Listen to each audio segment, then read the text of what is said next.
দাঁড়ায় আছেন যেন আপনারা ক্লান্ত হয়েছেন ভাই। কোরআনের মাহফিলে আসার পরে রাত যখন গভীর, যে সময় মাহফিল শেষ হয়ে যাওয়ার কথা ঠিক সেই সময় আমাকে উঠাই দিয়েছেন। 11টায় মাহফিল শেষ হবে, সেই সময় উঠছি আমি। তো একটু ক্লান্তি তো আপনাদের আসারই কথা, ঠিক না ভাই? আসে, কিন্তু এই ক্লান্তিটা ইমানদাররা আমলে নেয় না, ঠিক না? কারণ কি? কারণ আল্লাহ বলেন আপনার আমার অন্তরে, আপনার আমার অজ্ঞাত সারে কোরআনুল কারীমের এমন একটা ভালোবাসা দান করেছেন। কেন কোরআনকে ভালোবাসি এটা অধিকাংশ লোকই জানে না। অটোমেটিক কোরআনের ভালোবাসা, ঠিক না? আপনি ভালো করে খেয়াল করলে দেখবেন বাংলাদেশের রাজনৈতিক দল যারা আছে আর যারা রাজনৈতিক দলের লিডার, তারা জানে ময়দানে লোক আনতে কি পরিমাণ খরচ হয়। মাঠে লোক আনার জন্য লুঙ্গি দেওয়া লাগে, গেঞ্জি দেওয়া লাগে, মাথার ক্যাপ দেওয়া লাগে, বিরিয়ানির প্যাকেট দেওয়া লাগে, পকেট মানি দেওয়া লাগে, গাড়ি দেওয়া লাগে, তারপরেও লোক পাওয়া যায় না। কিন্তু একমাত্র ব্যতিক্রম কোরআনের মাহফিল, যেখানে আসার পরে উল্টা পকেট থেকে নেওয়া লাগে, তারপরেও মানুষ ঈমানের ভালোবাসায় কোরআনের মহব্বতে মাহফিল থেকে যায় না, ঠিক না? এত সহজ নয়। বাহ্যিক সমীকরণে মিলাতে পারবেন না। দু একটা কথা বলি আপনাদেরকে মিলাই নেওয়ার জন্য, হিসাবের সাথে মিলান। এলাকার আপনাদের চেয়ারম্যান সাহেব আপনাকে দাওয়াত দিছে। আমি এই চেয়ারম্যানকে বলতেছি না, বুঝানোর জন্য বলতেছি। চেয়ারম্যান সাহেব এই কথা আবার আমলে নিয়ে ফেললে বিপদ। দাওয়াত দেওয়ার পরে ওনার বাড়িতে সোফা আছে, খাট আছে, চৌকি আছে, বেঞ্চ আছে, উনার বাড়িতে বিছনা আছে, কিন্তু উনি কোনো জায়গায় না দিয়া উনার বাড়ির যে আঙ্গিনা, ওই আঙ্গিনার মধ্যে একটা প্লাস্টিকের, আপনারা দেখুন সারের বস্তার উপরে বসে আছেন, এরকম বস্তা পাড়ি দিয়ে বলছে এখানে বসেন, আপনার ভাত দেওয়া হবে। আপনি কি বলবেন? মিয়া সাহেব, আমার সম্পর্কে আপনার আন্ডার এস্টিমেট করা উচিত হয় নাই। আমি এসে গেছি, আপনার সোফা আছে, চেয়ার আছে, টেবিল আছে, সব আছে, তাও আমারে বসালেন নিচে। আমি বসলাম, বাড়িতে যাওয়ার পর ওসিয়ত করে যাব আমার বংশের কেউ যেন আপনার দিকে আর আপনার বাড়িতে দাওয়াতে না আসে। আরে বেটা তো আপনাকে ভালো জায়গায় করতে দিছে, পলিস্টারের কাপড়ের উপরে, এইরকম সারের কাপড়ের উপরে, কিন্তু আপনার ইজ্জতে লেগে গেছে। কিন্তু হিসাব করলেন না। কোরআনের মাহফিলে আসার পরে নতুন জামা কাপড় নিয়ে, এরপরে নিচের জায়গা পাক আছে না সাফ আছে, এটা কি পরিষ্কার না পরিষ্কার, এটাই বসলে আমার কাপড় ময়লা হবে না পরিষ্কার হবে, কোনো বিবেচনা করলো না। আসলো আর বসে পড়লো। এটা অন্য কোনো কারণে নয়, হৃদয়ের মধ্যে কোরআনের আগুনের সাথে তার আগুনের সম্পর্ক আছে। কোরআনের মহব্বতে মানুষ বসে, ঠিক কিনা?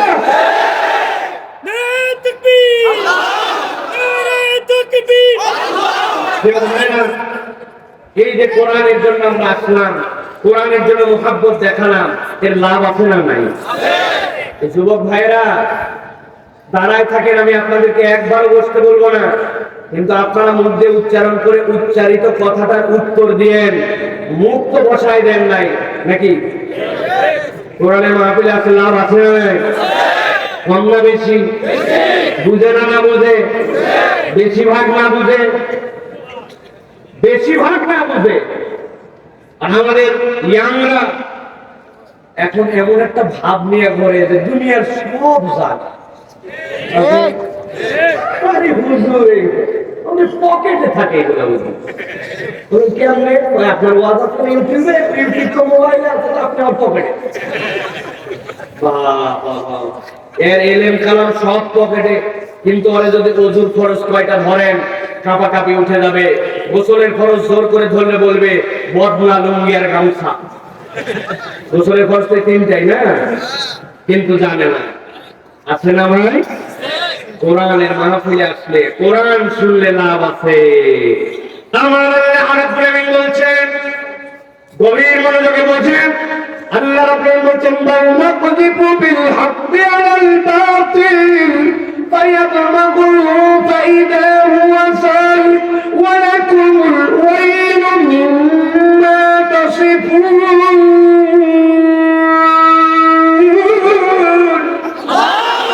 আল্লাহ রাব্বুল বলছেন, এই দুনিয়ার মানুষ, কোরআন তোমাকে পরাজিত করার জন্য আসে নাই, কোরআন ইমানকে হারায় দেওয়ার জন্য আছে না, এই কোরআনে হক, এই ইসলাম যেটাকে তুমি ধারণ করেছো, এইটার দায়িত্ব হবে বাতিলের উপরে আঘাত করা, বাতিলকে পরাজিত করা, বাতিলকে মেরে দেওয়া। আল্লাহ বলছেন কেমন মার? আল্লাহ বলছেন ফায়াত মাগু। আরবিতে দামগুন শব্দের অর্থ হচ্ছে মাথার উপরে মারা, কিন্তু মাইটটা মাথার উপরে মারলে ব্রেন পর্যন্ত যেই মারের আঘাত পৌঁছায় যায়, আরবিতে তাকে বলা হয় দামগুন। আল্লাহ বলছেন ফায়াত মাগু ফাইদা হুয়া যালিক। কোরআন যেখানে আসবে, কোরআন এমন পরিবর্তন করবে, আল্লাহ বলছেন বাতিল সেখানে অস্তিত্ব নিয়ে থাকতে পারবে না, আল্লাহ বাতিলকে সেখান থেকে নিশ্চিহ্ন করে দিবেন। খাবারে দুইটা ছেলে মারামারি লাগাইছে, লাগানোর পরে একজন আরেকজনের হাত ভেঙে পালাইছে, পরে সাভার মেডিকেলে ভর্তি করছে, গলার মধ্যে প্লাস্টার দিয়ে ঝুলানো, ব্যথায় কাতরায়। ডাক্তার বলছে একটা দিন অন্তত থেকে যাও, আগামীকাল ফাইনাল একটা চেক করে তারপরে তোমাকে রিলিজ করা হবে না, অপারেশন করা লাগবে, দেখা যাবে। বলে ব্যথায় তো বাঁচি না, ইঞ্জেকশন লাগাও ব্যথার। নার্সকে বলে দিছে, নার্স একটা ইঞ্জেকশন দিয়ে দিছে। রাত্রেবেলা হাতের মধ্যে প্লাস্টার নিয়ে ঝুলানো আছে, ব্যথাটা একটু কমা মাত্র। হাসপাতালের বেডে শুয়ে শুয়ে নিয়ত করছে, আল্লাহ একবার খালি আমার হাতটা ভালো হোক, আরে একবার খালি আমার গ্রামে ব্যাক করে, সাভারে ব্যাক করে। আল্লাহ যেই বেটা আমার এক হাত ভাঙছে, আল্লাহ আমারে বাঁচায় রাখলে বাপের বেটাই না যদি দুই হাত না ভাঙি। আছে না? আরেকজনের ঠ্যাং ভাঙছে, সাভার হাসপাতাল বলতে হবে না, নিয়ে চলে যাও পঙ্গুতে। পঙ্গু হাসপাতালে নিয়ে যাওয়ার পরে 5 ইঞ্চি 5 ইঞ্চি দুইটা ইটা সুন্দর করে গজের কাপড়ে দিয়ে পা এমন ভাঙ্গা ভাঙছে, টানা দিয়া রাখছে। পা টানা দেওয়া ভাঙ্গা দেখছেন আপনারা? রাত্রেবেলা শুয়ে আছে, ব্যথায় কাতরায়। রাত্রেবেলা ডাক্তার ইঞ্জেকশন দিছে, ব্যথা যখন একটু কমছে, ও নিয়ত করছে একবার খালি এবার গ্রামে ব্যাক করে ফেরত যায়। যেই বেটায় আমার এক পা ভাঙছে, আল্লাহ আসলে ওর এক পা, ওর বাপের এক পা, ওর ভাইয়ের এক পা, 3 পা আছে না এরকম? কিন্তু বুঝানোর জন্য বলছি, ভালো করে বুঝে থাকলে বলেন। দুইজন গন্ডগোল লাগাইছিল, একজন আরেকজনের মাথার উপরে আঘাত করছে, করার পরে ওর হুঁশ চলে গেছে, জ্ঞান চলে গেছে। এরপরে হাতও ভাঙছে, পাও ভাঙছে, কিন্তু জ্ঞান নাই, তার হুঁশ নাই। হুঁশ আর জ্ঞান যদি না থাকে, এরপরে হাত ভাঙলো না পা ভাঙলো, এইটা খবর নেওয়ার মতো তার হিসাব আছে? কথা বলেন, হিসাব আছে? আমার আল্লাহ বলছেন দুনিয়ার মানুষ বুঝো, এই কোরআন যেমন তেমন জায়গায় পরিবর্তন করবে না। কোরআন তোমার আদর্শ আর চেতনার মধ্যে পরিবর্তন করবে, এমন পরিবর্তন করবে যে কোরআন তোমাকে বিজয়ী করবে, বাতিল সেই জায়গায় আর থাকতে পারবে না। আমার আল্লাহ রাব্বুল আলামিন বলেন, ওয়ালাকুমুল ওয়াইলু মিম্মা তাসিফুন।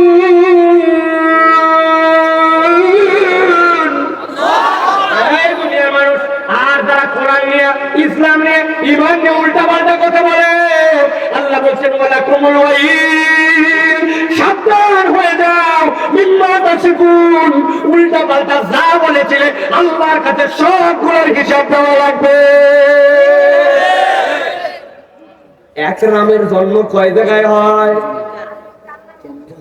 বাবরি মসজিদের নিচেও নাকি রাম হয়েছে, মুসলমানদের মসজিদ যেখানে সেখানে রাম হয়েছে।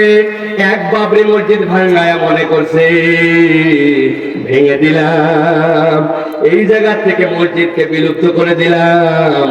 ইসলামের ইতিহাস যদি আপনি পড়ে থাকেন, যারা 700 বছর ভারত শাসন করলো, তারা যদি এক্সট্রিমিস্ট হইতো, তারা যদি মনে করতে এখানে একটা অন্য ধর্মাবলম্বী রাখবো না, তাহলে একটা মুসলমান ওই ভারতে থাকতে পারতো না, ঠিক না? মসজিদ ভাঙ্গা হয় নাই, একটা জায়গাতে মন্দির ভেঙে মসজিদ করা হয় নাই। কিন্তু আজকে তুমি আল্লাহর ঘর ভেঙে যেই জায়গায় মন্দির বানাচ্ছ, এমন দিন আসবে, এমন দিন আসবে, আল্লাহর সিজদা যেই জায়গায় পড়েছে ওই জায়গায় অন্য কিছু টিকতে পারবে না, ওই জায়গায় মসজিদ আবার হবেই হবে হবে হবে। আল্লাহ রাব্বুল আলামিন বলছেন, এই কোরআন তোমাকে চ্যালেঞ্জ করে দুনিয়ার মানুষ, তোমার চরিত্রটা কোন দিকে নিয়ে যাবা তুমি একটু হিসাব মেনে দেখো।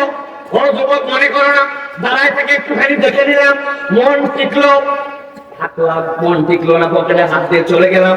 চলে যেতেই পারে, আপনাকে কেউ ধরে রাখবে না, আমি চিন্তাও করি না কে থাকবে আর কে থাকবে না। আমি যে কথা বলার নিয়ত করে আসছি, শুধু মাইক বলা থাকলে ওই পর্যন্ত কথা বলেই যাব ইনশাআল্লাহ। আল্লাহ রাব্বুল আলামিন বলছেন, গভীর মনোযোগ দেন, ومن أراد الآخرة وسعى لها سعيها وهو مؤمن فأولئك كان سعيهم مشكورا।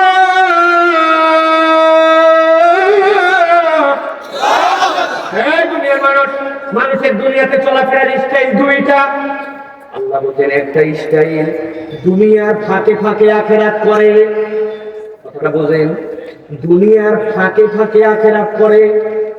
যখন কাজ নাই তখন জুম্মার দিনে, যেহেতু ছুটির দিন ওই জন্য জুম্মার নামাজটা পড়ে। আর যেহেতু প্রত্যেক দিন বড় চাকরি, বড় ব্যস্ততা, বড় ব্যবসা, গাড়ি চালানো, নানান কিছু আছে, ওই জন্য ওইগুলা দিনে জুমার বাদে ওইগুলা দিনে নামাজ কালাম পড়ে না। দুনিয়ার ফাঁকে ফাঁকে আখিরাত করে। এই ধরনের এক শ্রেণীর লোক আছে না? বলে হুজুর রাত্রের ঝামেলাটা শেষ করে ফেলতে। বলেন কি করলেন? তুই এশার নামাজটা পড়ে আলাইছি। এশার নামাজ অনেকের কাছে ঝামেলা আছে না? আমার আল্লাহ বলছেন আর ব্যতিক্রম এক শ্রেণীর লোক আছে, ওয়ামান আরাদাল আখিরাহ ওয়া সাআ লাহা সা'য়াহা, ওর টার্গেটটাই হচ্ছে পরকাল। মধ্যে দুনিয়া বলে ভালো, কিন্তু পরকালের একটা আইটেমও সে মিস করে না। মন টানে না, শরীর চলে না, গভীর ঠান্ডা, তারপরেও সে আল্লাহর দিক থেকে কখনো নিজেকে সরাই নেয় না। আল্লাহ বলছেন ওয়া হুয়া মুমিন, আর এই কাজ করার সময় সে বিশ্বাস করে যে আমাকে পরকালে আল্লাহর সামনে দাঁড়াতে হবে। আল্লাহ বলছেন ফাউলাইকা কানা সাইয়ুহুম মাশকুরা। বান্দা আল্লাহর দিকে যে প্রচেষ্টাকারী হয়, আমার রব বলছেন তার এই প্রচেষ্টাটা আল্লাহ রাব্বুল আমিন স্বয়ং প্রশংসার তালিকায় রেখেছে। সুবহানাল্লাহ। কি মনে করতেছেন যেমন তেমন লোক এখানে এসে বসে যাবে, যেমন তেমন লোক কোরআনের জন্য সময় দেবে? কি না, আপনার বাড়িতে একটা মাটির চুলা আছে, অনেক গ্রামের দিকে আছে, ঢাকাতে এই জায়গায় হয়তো নাই, কিন্তু মাটির চুলা আছে না? আপনার স্ত্রী, আপনার মা রাত্রিবেলা চুলা বন্ধ করার পরে যে ম্যাচ আছে, ম্যাচ দিয়ে সলাই, ম্যাচটা তুলতে ভুলে গেছে, চুলার পারে ছেড়ে দিয়ে চলে গেছে। শীতের রাত, কুয়াশা পড়ছে, শিশির পড়ছে, এমন পড়া, ম্যাচ গেছে একদম লটপটায়া। সকালবেলা এক ঠোকা দিলেই জ্বলে উঠবে তো? উঠবে তো? আপনার ম্যাচের সাথে কাঠের সংযোগ, এই দুইটার শুষ্কতা, বারুদের ম্যাচের মধ্যে এই দুইটার সাথে সম্পর্কের জন্য দুইটা টাটকা হওয়া লাগবে। অতএব তার হৃদয়ে কোরআনের একটু আবেদন আছে, আল্লাহর প্রতি ঈমান আছে, কোরআন শুনতে তার কাছে ভালো লাগে, আর কোরআন এই মানুষগুলোর জন্যই ফায়দা দেয়। আমার কথা নয়, আল্লাহ রাব্বুল বলছেন কুল্লান নুমিদ্দু হাউলা'i ওয়া হাউলা'i মিন আতা'i রাব্বিক ওয়া মা কানা আতা'উ রাব্বিকা মাহদুরা।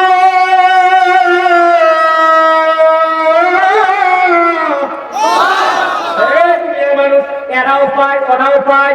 যেই বেটা আল্লাহ মানে না, আল্লাহ রাব্বুল আলামিন ও ভাগ লাগালে তাকেও আল্লাহ দেয়। যেই বেটা নামাজ পড়ে না, ও যদি কুশার লাগায়, ওর কুশার তিতা হয় না, ওর কুশারও মিষ্টি হয়, কিন্তু তার প্রাপ্তিটা দুনিয়ায় শেষ হয়ে যায়। আর যে পরকালকে টার্গেট করে তার জীবন চলায়, তার দুনিয়াতে প্রাপ্তিতে কম হলে আখিরাতে তার কম হবে না। বিশ্বাস করেন? কথা বলেন, বিশ্বাস করেন? যদি বিশ্বাস করেন তাহলে কোরআন আপনাকে চারটা ফায়দা দিবে। কয়টা? মুখ বন্ধ করবেন না। কয়টা? হয় নাই? সবাই বলেন কয়টা? আচ্ছা, কিন্তু ওয়াজ অনেকক্ষণ হবে, আসুন তো। অনেকে মনে করতেছেন ওয়াজ শুরু হয়ে গেছে। জি না, কেন বাউন্ডারি দেয়নি? তাইকে আমি একটু বাউন্ডারি দিচ্ছি। কেবল ভালো করে খেয়াল করেন, আমার আল্লাহ রাব্বুল আমিন বলছেন ইয়া আইয়ুহান নাস কদ জাআতকুম মাউইযাতুম মির রাব্বিকুম وشفاء لما في الصدور وهدى ورحمة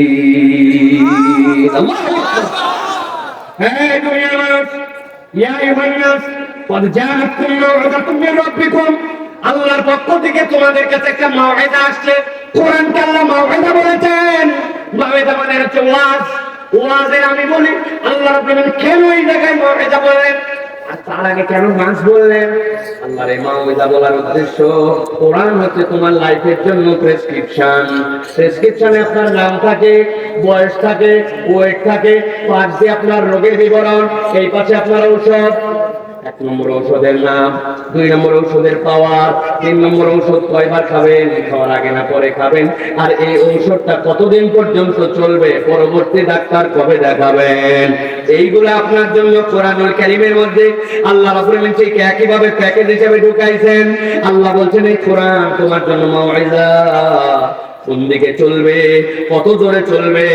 কত দূর পর্যন্ত চলবে কার সাথে দেখা করবে কার সাথে দেখা করবে না কোনটা হালাল কোনটা হারাম আল্লাহ সবগুলা উল্লেখ করে দিয়েছেন এর নাম হচ্ছে কোরআন আর আল্লাহ বলছেন এই কোরআনের মূল কাজ হবে তোমার অন্তর নির্মাণ করা কেননা আপনার অন্তর ঠিক না হলে জান্নাতের সার্টিফিকেট পাওয়া যাবে না আপনি ঠিক বললেও ঠিক না বললেও ঠিক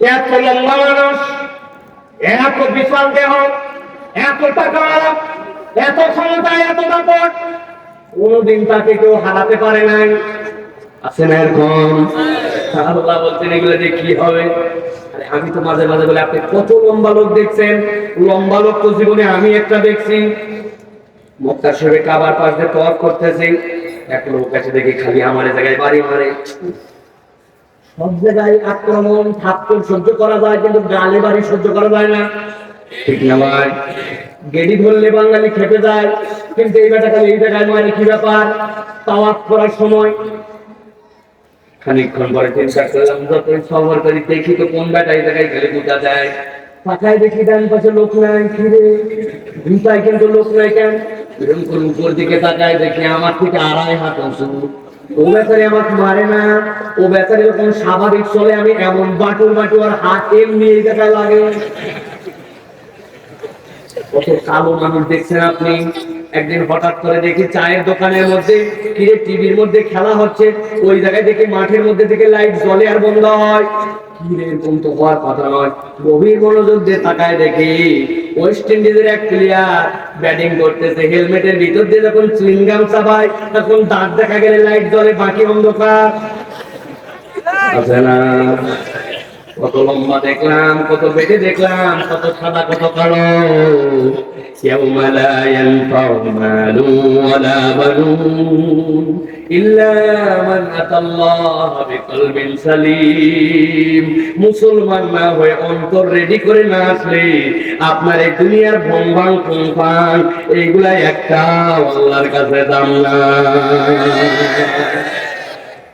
আল্লাহ রাব্বুল এই জন্য বলছেন শিফাউল লিমা ফিস সুদুর নবী বলছেন ইযা সলুহাল জাসাদু কুল্লু ওয়া ইযা ফাসাদাল জাসাদু কুল্লু উপরের কোনো দাম নাই তোমার কল ওইটা ঠিক হইছে তো সব ঠিক দুনিয়াতে জাত থেকে বড় কালো হাদিসের রিওয়ায়াতে আসে নাই গোলাম তার আগে কেউ স্বাধীন হয় নাই কিন্তু আল্লাহ রাব্বুল আলামিন এমন মর্যাদা দিলেন আমার নবী মেরাজে আর তার পায়ের শব্দ জান্নাতে তিনি হচ্ছেন সাইয়্যিদুল বেলাল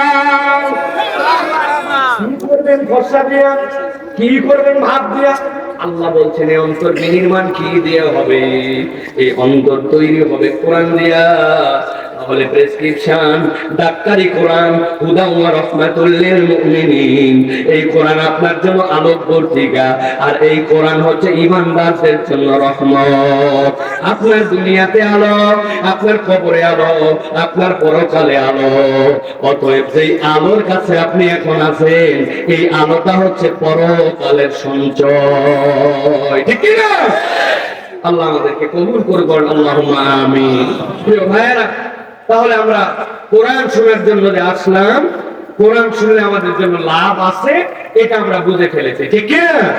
তাহলে কোরআন শোনার জন্য আমরা রাজি আছি তো ইনশাআল্লাহ। তবে সকলকে থাকতে হবে না। যারা বুড়া মানুষ আছেন, মুরব্বী আছেন, যাদের বয়স 40+, আপনাদের ছুটি দেওয়া থাকলো, অনেকক্ষণ বসেছিলেন, আপনারা মন না টিকলে, ভালো না লাগলে আপনারা আস্তে করে উঠে চলে যেতে পারবেন। তবে তবে যাদের বয়স 40-এর নিচে, আপনার ভালো লাগা না লাগাতে কিচ্ছু যায় আসে না। আমি যতক্ষণ, আপনাকে ততক্ষণ থাকা লাগবে, ঠিক না? বছরে প্রত্যেকদিন আয়োজন হয় না, হ্যাঁ, প্রত্যেকদিন আয়োজন হয় না। সুতরাং আপনার ইচ্ছা আপনি চলে যাবেন, এত সোজা না। কথা শেষ করে তারপরে যেতে হবে। রাজি আছেন ইনশাআল্লাহ? রাজি আছেন ইনশাআল্লাহ? এই কারা কারা রাজি আছেন? দুই হাত তোলেন। ভাই আপনি রাজি নাই? হাত তোলেন, শক্ত করে তোলেন, সোজা করে তোলেন। হয় নাই, হয় নাই, হয় নাই। সোজা করে তোলেন, সোজা। বুকটা টানা দেন, একটু টানা দেন। বুকটা ফুটছে? ফুটে নাই, বুকটা ফুটান না, বুকটা ফুটবে করে করলে। সোজা করে, হাতটা সোজা, সোজা সোজা করছেন। এবার একটু গলাটা পরিষ্কার করেন। বাহিরে যারা আছেন গলা পরিষ্কার হয় নাই, হাত তোলেন। বললাম এই যুবক, জ্যাকেট পরা, কি তুমি তুমি পিছনে থাকাও কেন আমার? হাত সোজা করে তোলেন, শক্ত করে তুলছেন দুই হাত। গলাটা পরিষ্কার করেন, ভালো করে পরিষ্কার দেন। জীবনে এরকম আল্লাহর একটা তাকবীর দেয় নাই। আজকে একটা আলোচনার শুরুতে একটা তাকবীর দিয়ে আল্লাহ রাব্বুল আলামিনের কৃতজ্ঞতা প্রকাশ করতে চাই। যারা রাজি আছেন তারা বলেন আল্লাহুম্মা আমিন। না বুঝে বলবেন না। জীবনে এরকম দেই নাই, আজকে একটা তাকবীর দিতে চাই। রাজি থাকলে বলবেন আল্লাহুম্মা আমিন। না বুঝে শেষে আমি বলবো লিল্লাহি তাকবীর, আপনি বলবেন আল্লাহ আল্লাহ। এই বাকি না, হিম্মত করে যারা দিতে পারবেন রাজি হাত তোলেন, শুরু করেন। বলছেন সব আর হাত বুক বরাবর নেন, এই বরাবর। আমি যখন লিল্লাহি তাকবীর বলবো তখন আকাশের দিকে হাত দুটো ছুড়ে দিয়ে আল্লাহু আকবার বলতে হবে। রাজি আছেন? পারবেন ইনশাআল্লাহ? রেডি তো সবাই? দেখে ওই যে পিছনে তোমার হাত পকেটে কেন, ওই যে পিছনে দাঁড়ায় হাত পকেটে কেন, আর বাইক করে আমার পিছনে বাঁধছে হাত। রেডি সব? রেডি সবাই? দেখি এবার ইনশাআল্লাহ। লিল্লাহি তাকবীর, লিল্লাহি তাকবীর। আল কোরআনের আলো, আল হাদিসের আলো। তোমার নেতা আমার নেতা, তোমার নেতা আমার নেতা। আলেম ওলামা যেখানে,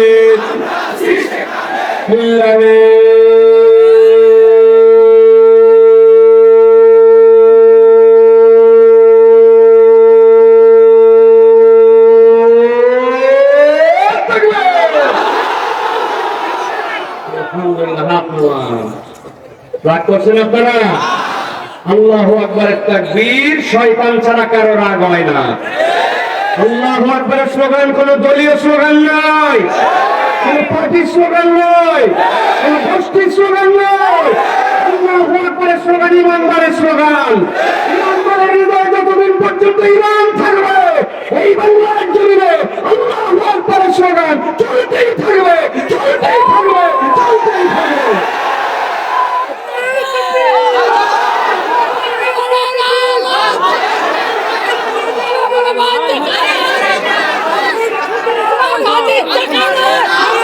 আলহামদুলিল্লাহ, আলহামদুলিল্লাহ।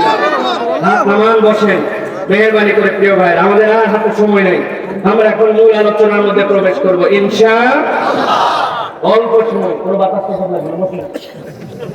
পৃথিবীর সবচেয়ে বিশ্রী দৃশ্য। প্রত্যেক বক্তাকে আমি সাবধান করে দিলাম, সাবধান না, বেয়াদবি হবে, আল্লাহ মাফ করুক। আমি অনুরোধ করে গেলাম, আপনাদের ওয়াজ সারা পৃথিবী দেখে, লাগে একটা টেবিল ফ্যান লাগান। পুরা ওয়াজ হচ্ছে, পিছনে একজন বাতাস করতেছে। এর থেকে বিশ্রী দৃশ্য কিচ্ছু নাই। গরম লাগতেই পারে, আমরা কথা বলি যখন গরম হয়ে যায়, টেবিল ফ্যান দেন একটা। প্রযুক্তি আসছে, যেখানে নাই কিছু ছেড়ে হ্যাঁ বাতাস করুন, পিছনে একজন বাতাস করতে, সবাই দেখতেছে। সারা দুনিয়ায় যায়, প্রত্যেকটা জিনিস ইসলামের সৌন্দর্য আছে, উপস্থাপন করা উচিত, ঠিক কিনা? আমি পছন্দ করি না, এখন তো যদি পছন্দ করে করতে পারে ভাই, এটা আমার মনে হয়, তাই বললাম। আমার গরমে ধুয়ে গেলেও বাতাস লাগে না, পারলে টেবিল ফ্যান লাগায় রাখেন এর পরের থেকে, ঠিক না?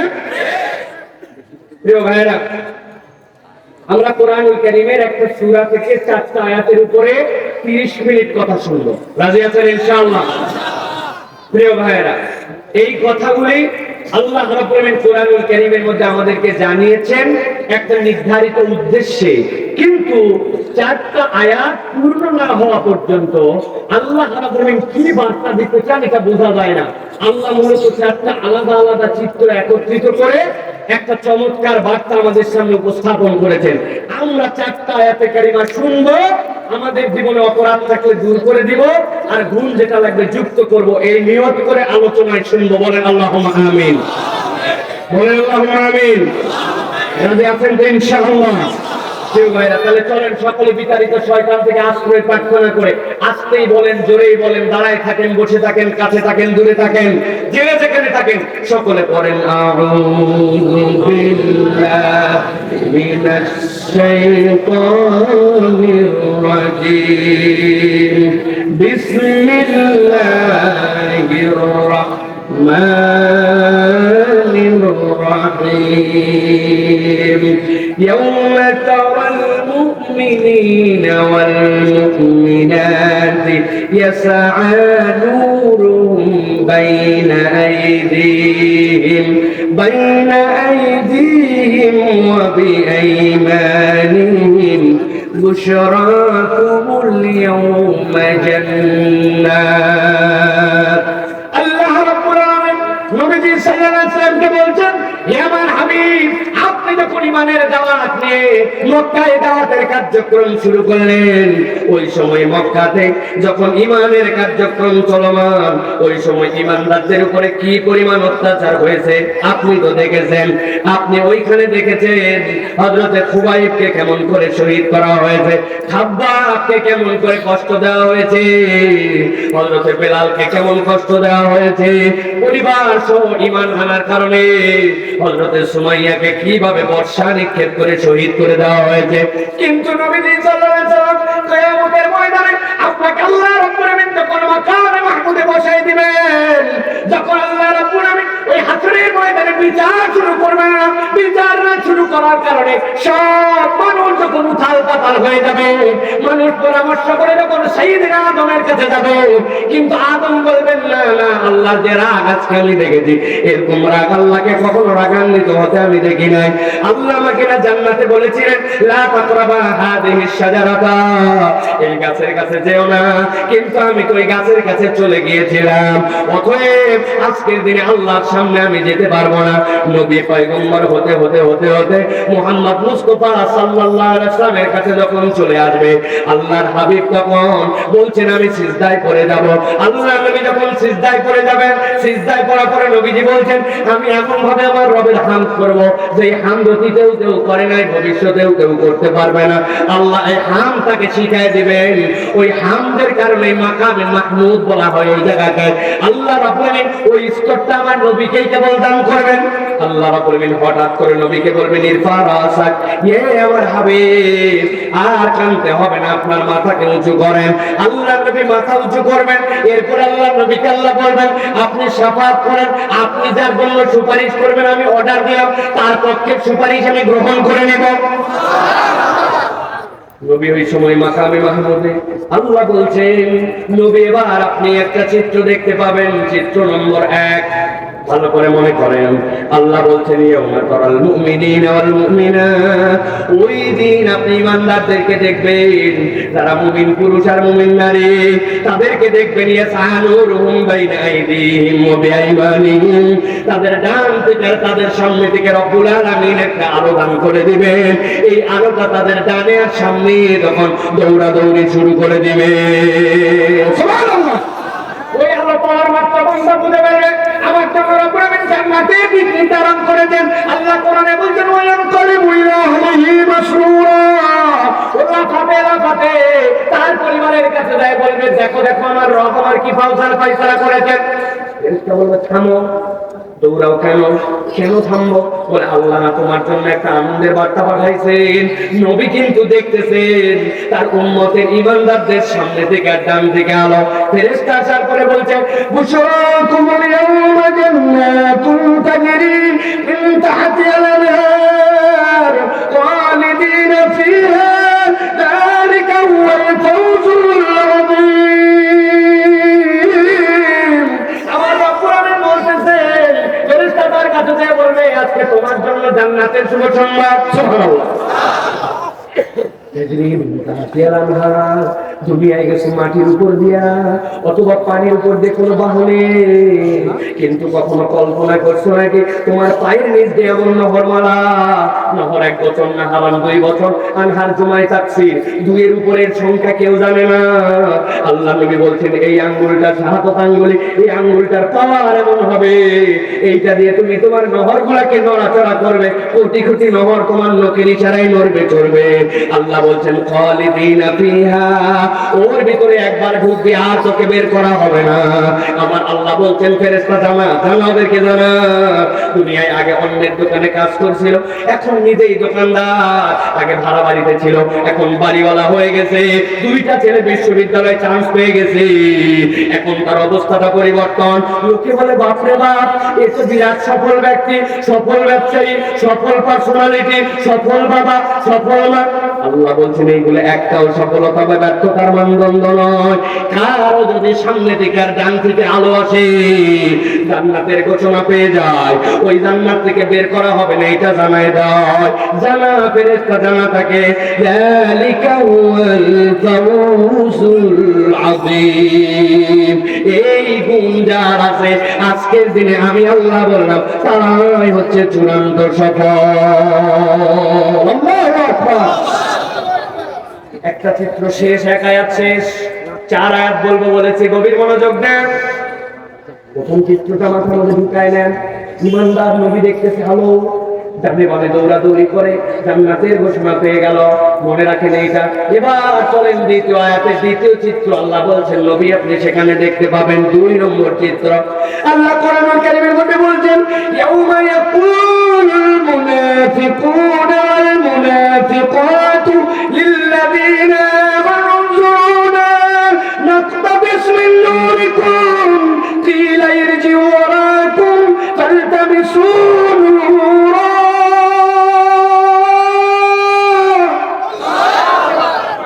আল্লাহ বলছেন নবী আপনি দেখতে পাবেন মুনাফিক পুরুষ আর মুনাফিক নারী যারা ওই হাসরের ময়দানে যেখানে ঈমানদাররা আলো পেয়েছে, يوم يقول المنافقون والمنافقات للذين آمنوا, যে ঈমানদাররা আলো নিয়ে দৌড় দিছে ওই ময়দানে মুনাফিকরা আসি গেছে, হাজির হয়ে গেছে। মুনাফিক কাকে বলে জানেন? আরবিতে মুনাফিক শব্দটা নাফাকুন শব্দ থেকে আসছে, নুন ফাকাফ। নফক মানে হচ্ছে আপনার জন্য কোন একটা আন্ডারগ্রাউন্ড রাস্তা, কোন একটা নিচের দিকের রাস্তা, কোন একটা গিরিখাত, এমন রাস্তা নফক বলা হয় যে এই রাস্তার 2টা মুখ আছে। সাম্প্রতিক আমাদের কক্সবাজারে একটা টানেল হয়েছে, জানেন আপনারা? আরবিতে টানেলের আরবি হচ্ছে নফক, 2 দিকে মুখ আছে। আল্লাহ বলছেন মুনাফিক কাকে বলে? এই মুনাফিককে কেন নফক থেকে দিলাম? ওর 2 চরিত্র, ভিতরে ভিতরে ইসলাম পছন্দ করে না, আল্লাহ রাসূলের মহব্বত নাই, আলেম ওলামাদের কত ভালো লাগে না, আল্লাহর আইনের প্রতি তার তো ভালোবাসা নাই, কিন্তু উপরে উপরে মুসলমানদের সাথে তালগোল দিয়ে চলা লাগে, ভিতরে ইসলাম তার পছন্দ না, উপরে মুসলমানদের সাথে মিলমিশ দিয়ে চলে। এরাই হচ্ছে মুনাফিক, ঠিক না? মাহফিল আয়োজন করতে যাবেন, কত বাধা, আপনি হিসাব মেলাতে পারবেন না। গেছেন ভালো মনে করে, ভাই আমাদের মাহফিল অমুক তারিখ হচ্ছে, নেওয়া 500 টাকা নিয়ে চলে যাও। আপনি মনে করছেন বাপরে বাপ এইরকম মোহাব্বত করে আমাদেরকে, আপনি চলে যাও মাত্র হ্যালো লাগাইছে। দেখেন তো এত ঘন ঘন সভা, এত মানুষেরা কারা, কোন দল করতেছে, কেন করতেছে, এটা বন্ধ করা যায় কিনা? উপরে দেয় টাকা, ওদিকে দেয় বাধা, এরকম মুসলমান আছে কিনা? ইয়াংদের মধ্যে থেকে বুড়া টাইপের লোক এইগুলো বেশি শয়তান এখন আছে না? ভালো করে বুঝে নেন। আল্লাহ বলছেন এই মুনাফিক মার্কা যারা আছে নবী আপনি দেখতে পাবেন 2 নম্বর চিত্র। এই যুবক খেয়াল করতেছেন, ইয়াকুলুল মুনাফিকুনা ওয়াল মুনাফিকাত, মুনাফিক পুরুষ আর মুনাফিক নারী যারা, তারা এসে বলতে শুরু করছে লিল্লাযিনা আমানু, যাদেরকে আল্লাহ আলো দিয়েছেন তাদেরকে, ইরজিউ উনজুরুনা, একটু অপেক্ষা করো ভাই, একটু অপেক্ষা করো। ইমানদার তো মেজাজ খারাপ, বেটা আল্লাহ আমাকে জান্নাতে যাওয়ার জন্য আলো দিয়েছে, আমার থামাস কেন? কি জন্য থামতে হবে?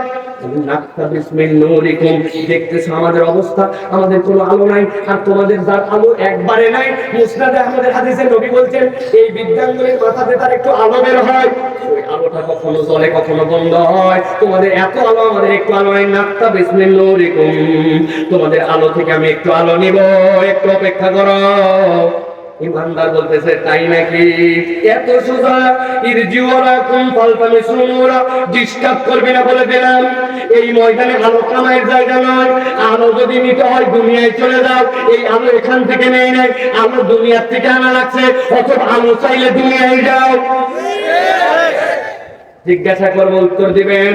ওই ময়দানে যাওয়ার পরে কাউকে যদি ঝাড়ি দিয়ে বলা হয় কিয়ামত থেকে দুনিয়ায় চলে যাও, আরে দুনিয়ায় তো আল্লাহ ধ্বংস করে দিয়েছে, দুনিয়ায় কি আবার ব্যাক করে আসা যাবে?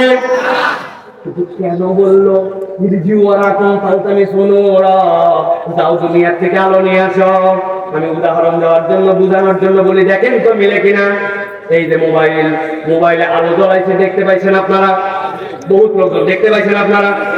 বলেন তো ভাই এই আলো কোথাকার? মোবাইলে, তাই তো। কিন্তু একটু ভালো করে এবার আমরা নিরপেক্ষ বিশ্লেষণ করি। দেখেন, এক লোক বাজারে গেছে, যাওয়ার পরে দেখে কি রে, পকেটের মধ্যে তার মোবাইল ফেলে কান্নাকাটি করে। একটা আছে মোবাইলের রিংটোন আর একটা কান্নাকাটি। আপনাদের মোবাইল কি কান্নাকাটি করে? করে। যাওয়ার পরে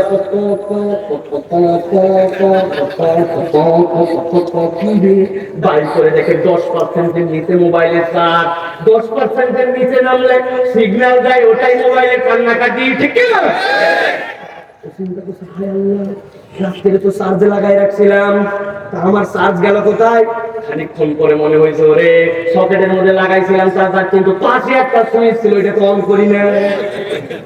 তার মানে কি, এই মোবাইলের আলো আপনি দেখতেছেন, এখানে একটা ডাটা কেবল, এই জায়গায় একটা অ্যাডাপ্টার, ওইটা আপনি লাগাইছেন সকেটের মধ্যে, লাইন থেকে কারেন্ট আসছে, ওই কারেন্ট আসার পরে ওইটা দিয়ে আপনার আলো জ্বলে, ওইটা দিয়ে আপনার এখানে এসে ব্যাটারিতে জড়ো হয়, ওইটা দিয়ে মোবাইলে জ্বলে। যদিও বলতেছে মোবাইলের আলো, কিন্তু আলো এখানকার নয়, এই আলো ওই ইলেকট্রিসিটি থেকে নিয়ে আসা লাগছে। ইমানদাররা বলবে ইরজিওয়ারাকুম ফালতামিসু নূরা, এই আলো এখানকার নয়, ও মুনাফিকের দল। আলো যদি নিচে যাও, দুনিয়ায় চলে যাও। জিজ্ঞাসা করে দুনিয়ায় কি ফেরত আসা যাবে? দুইটা আয়াত শেষ, 4টা আয়াত বলবো বলেছি, ভালো করে খেয়াল করেন। 1 নম্বর ইমানদারদের আলো, 2 নম্বর মুনাফিকরা আলোর পেছে ঘোরে, কিন্তু তার হাতে কোনো আলো নাই। ইমানদার বলছে দুনিয়ায় চলে যাও। এই পর্যন্ত বুঝছেন আপনি? দুনিয়ায় তো আসা যাবে না। মুনাফিক তো বুঝে ফেলছে, এখন উপায় কি? এখন মুনাফিক বারবার খালি ইমানদারের কাছে আসার চেষ্টা করো, ভাই তোর এত আলো, একটু আলো দিলে সমস্যা কোথায়? দিয়ে না ভাই, একটু আলো দিয়ে না ভাই। আমার আল্লাহ বলছেন, বাবা দুনিয়ার বুকে আমি একসাথে তোমাদেরকে মুজরিম আর মুহসিনদেরকে রেখেছিলাম, কিন্তু হাসুরের দিনে আমার জান্নাতগামী বান্দা এদেরকে তো আমি আজকে ডিস্টার্ব হতে দিব না। দুনিয়ার বুকে আল্লাহ রাব্বুল আমিন অপরাধী মুনাফিক এদেরকে কি দুনিয়ার বুকে আল্লাহ রাব্বুল আমিন মৌলিক নিয়ামত দিতে কি দেয় নাই? একজন 5 ওয়াক্ত নামাজ পড়ে, 1 বিঘা ধান লাগাইছে, ওর বিঘায় হয়েছে 25 মণ, আর যেটা বেনামাজি ওর হয়েছে বিঘায় 2 মণ। একটা আছে ভিআইপি মুসল্লি, শুধু জুম্মার দিনে আসে, ও সব সময় আগে আসে না, 1:15টার পরে আসে। আসার পরে মোবাইল চালায় বাহিরে, আর হুজুর কি ওয়াজ করতে দেখলে জানাই আছে, 24 স্ট্যাটাস চেক করে দেই, কতমাদি সালা দিছে সিতরায় দর, এক জুতা মসজিদের ভিতরে আর একটা বাইরে আছে না। এইরকম ভিআইপি একটা মুসল্লি, ও লাগাইছে আখ তুষার, ওরা কবে তিতা, যেহেতু আল্লাহ মানে ওরা তিতা। আল্লাহ রাব্বুল আমিন মৌলিক নিয়ামত দিতে কাউকে আলাদা করেন নাই, কিন্তু রব্বুল আমিন বলছে ওই দিন যখন ইমানদারকে ডিস্টার্ব করবে, তখন তৃতীয় চিত্র রব্বুল আমিন সেখানে দাঁড় করাবেন। খেয়াল করেন, রব্বুল আমিন বলছেন ফাদরিবা বাইনাহুম বিসুরিল লাহু বাব বাতিনুহু ফীহির রাহমা ওয়া যাহিরুহু মিন কিবালিল আযাব। যেই নেতারা আসার পরে বলতে শুরু করবে আমাদেরকে একটু আলো দাও। সাথে সাথে ঈমানদাররা বলতে শুরু করবে, রব্বুল আলামিন ওদেরকে তো দুনিয়ায় যেতে বলছে কিন্তু ডিস্টার্ব করে। আল্লাহ বলবেন আমি দেখতেছি ফাদুরিবা বাইনাহুম বিসুরিল লাহু বাব, একদল ফেরেশতা চলে আসবে। আসার পর আল্লাহ বলছেন ওই ফেরেশতারা আসার পরে ওই ঈমানদার আর মুনাফিকদের মধ্যে দিয়ে একটা পর্দা দিয়ে দিবে। সুবহানাল্লাহ। আল্লাহ বলছেন এই পর্দাটা অদ্ভুত পর্দা। পর্দার আবার একটা দরজা আছে। পর্দার এপার থেকে ওপার কথা শোনা যায়, পর্দার এপার থেকে ওপার দেখা যায়, কিন্তু আল্লাহ বলছেন দরজা আছে। ভিতরের দিকে থাকবে ঈমানদারের আরাম আরাম, আর ওই পর্দার বাহিরে মুনাফিকের দল, ওই জায়গাতে তাদের জন্য কষ্ট আর কষ্ট। মুফাসসিররা ব্যাখ্যা করছেন আল্লাহ কেন বললেন ফাদুরিবা বাইনাহুম বিসুরিল লাহু বাব, কেন আল্লাহ পর্দার দরজার কথা বলেন? এটার ব্যাখ্যার মধ্যে আছে মুফাসসিরিন কেরাম বলছেন একটা দরজা, ওই দরজার খিল লাঠি, ওই দরজার সিটকানি, ওই দরজার মৌলিক দিক সবগুলা ভিতর দিকে থাকে, কেননা মালিক ভিতর দিকে ওটা লাগাতে পারে বা খুলতে পারে, এই মালিকানা তার। আল্লাহ বুঝাতে চান ঈমানদারদের কাছে আজকে আরাম আর দরজা আছে, কিন্তু মুনাফিকদেরকে ওই আরামের দিকে ঈমানদাররা আসতে দিবে না। এইটা তাদের ওই হাসরের ময়দানে মানসিক একটা কষ্ট। কেননা দুনিয়ার মুখে যে ঈমানদারদের সাথে মুনাফিকরা মুনাফিকি করেছে, মুনাফিকরা প্রকৃতার্থে ইসলামের তত বড় ক্ষতি করতে পারে না যত বড় ক্ষতি তারা ঈমানদারদের মানসিক ভাবে কষ্ট দিয়ে করছে, ঠিক কি না? নবীজি বদরে যাচ্ছেন, জানেন তো একসাথে 1000 লোক আছে, কিন্তু যাওয়ার সময় দেখলেন 770 জনের মতো লোক পিছনে নাই। বদরের পরাজয় ঈমানদারদের হয় নাই, কিন্তু আল্লাহর নবী বুখারীর হাদিসের মধ্যে আছে বদরের ময়দানে এমন কাঁদা কাঁদছেন নবীজি এত কান্না কখনো কাঁদেন নাই। তাহলে মুনাফিকরা মুসলমানদেরকে মৌলিক কষ্ট দিতে মানসিক, ঠিক কি না? আল্লাহ বলছেন পর্দা পড়ে গেছে, ঈমানদাররা ভিতরে আরামে আর মুনাফিকরা কষ্টে আর কষ্টে। তিনটা আছে, তিনটা চিত্র এবার আবারও সামারি করি, ভালো করে খেয়াল করে। ঈমানদারদের জন্য আলো, ডানে আর বামে দৌড়াদৌড়ি করতেছে, জান্নাতের ঘোষণা পেয়ে গেল। 2 নম্বরে মুনাফিকরা ওই ময়দানের মধ্যে আলো নাই। আসার পরে বলতেছে ঈমানদাররা দাঁড়াও, ঈমানদার বলছে দাঁড়ানোর সময় নাই। কি জন্য দাঁড়াতে বলে? একটু আলো নিও, আলো দেওয়া যাবে না, দুনিয়ায় যাও, দুনিয়া আসার সুযোগ নাই। 3 নম্বরে বেশি ডিস্টার্ব করে, বেশি ডিস্টার্ব করার কারণে আল্লাহ রাব্বুল আলামিন ঈমানদার আর মুনাফিকের মধ্যে একটা পর্দা দিয়ে দিয়েছেন। এবার আল্লাহ বলছেন 4 নম্বর একটা চিত্র সেখানে অঙ্কিত হবে।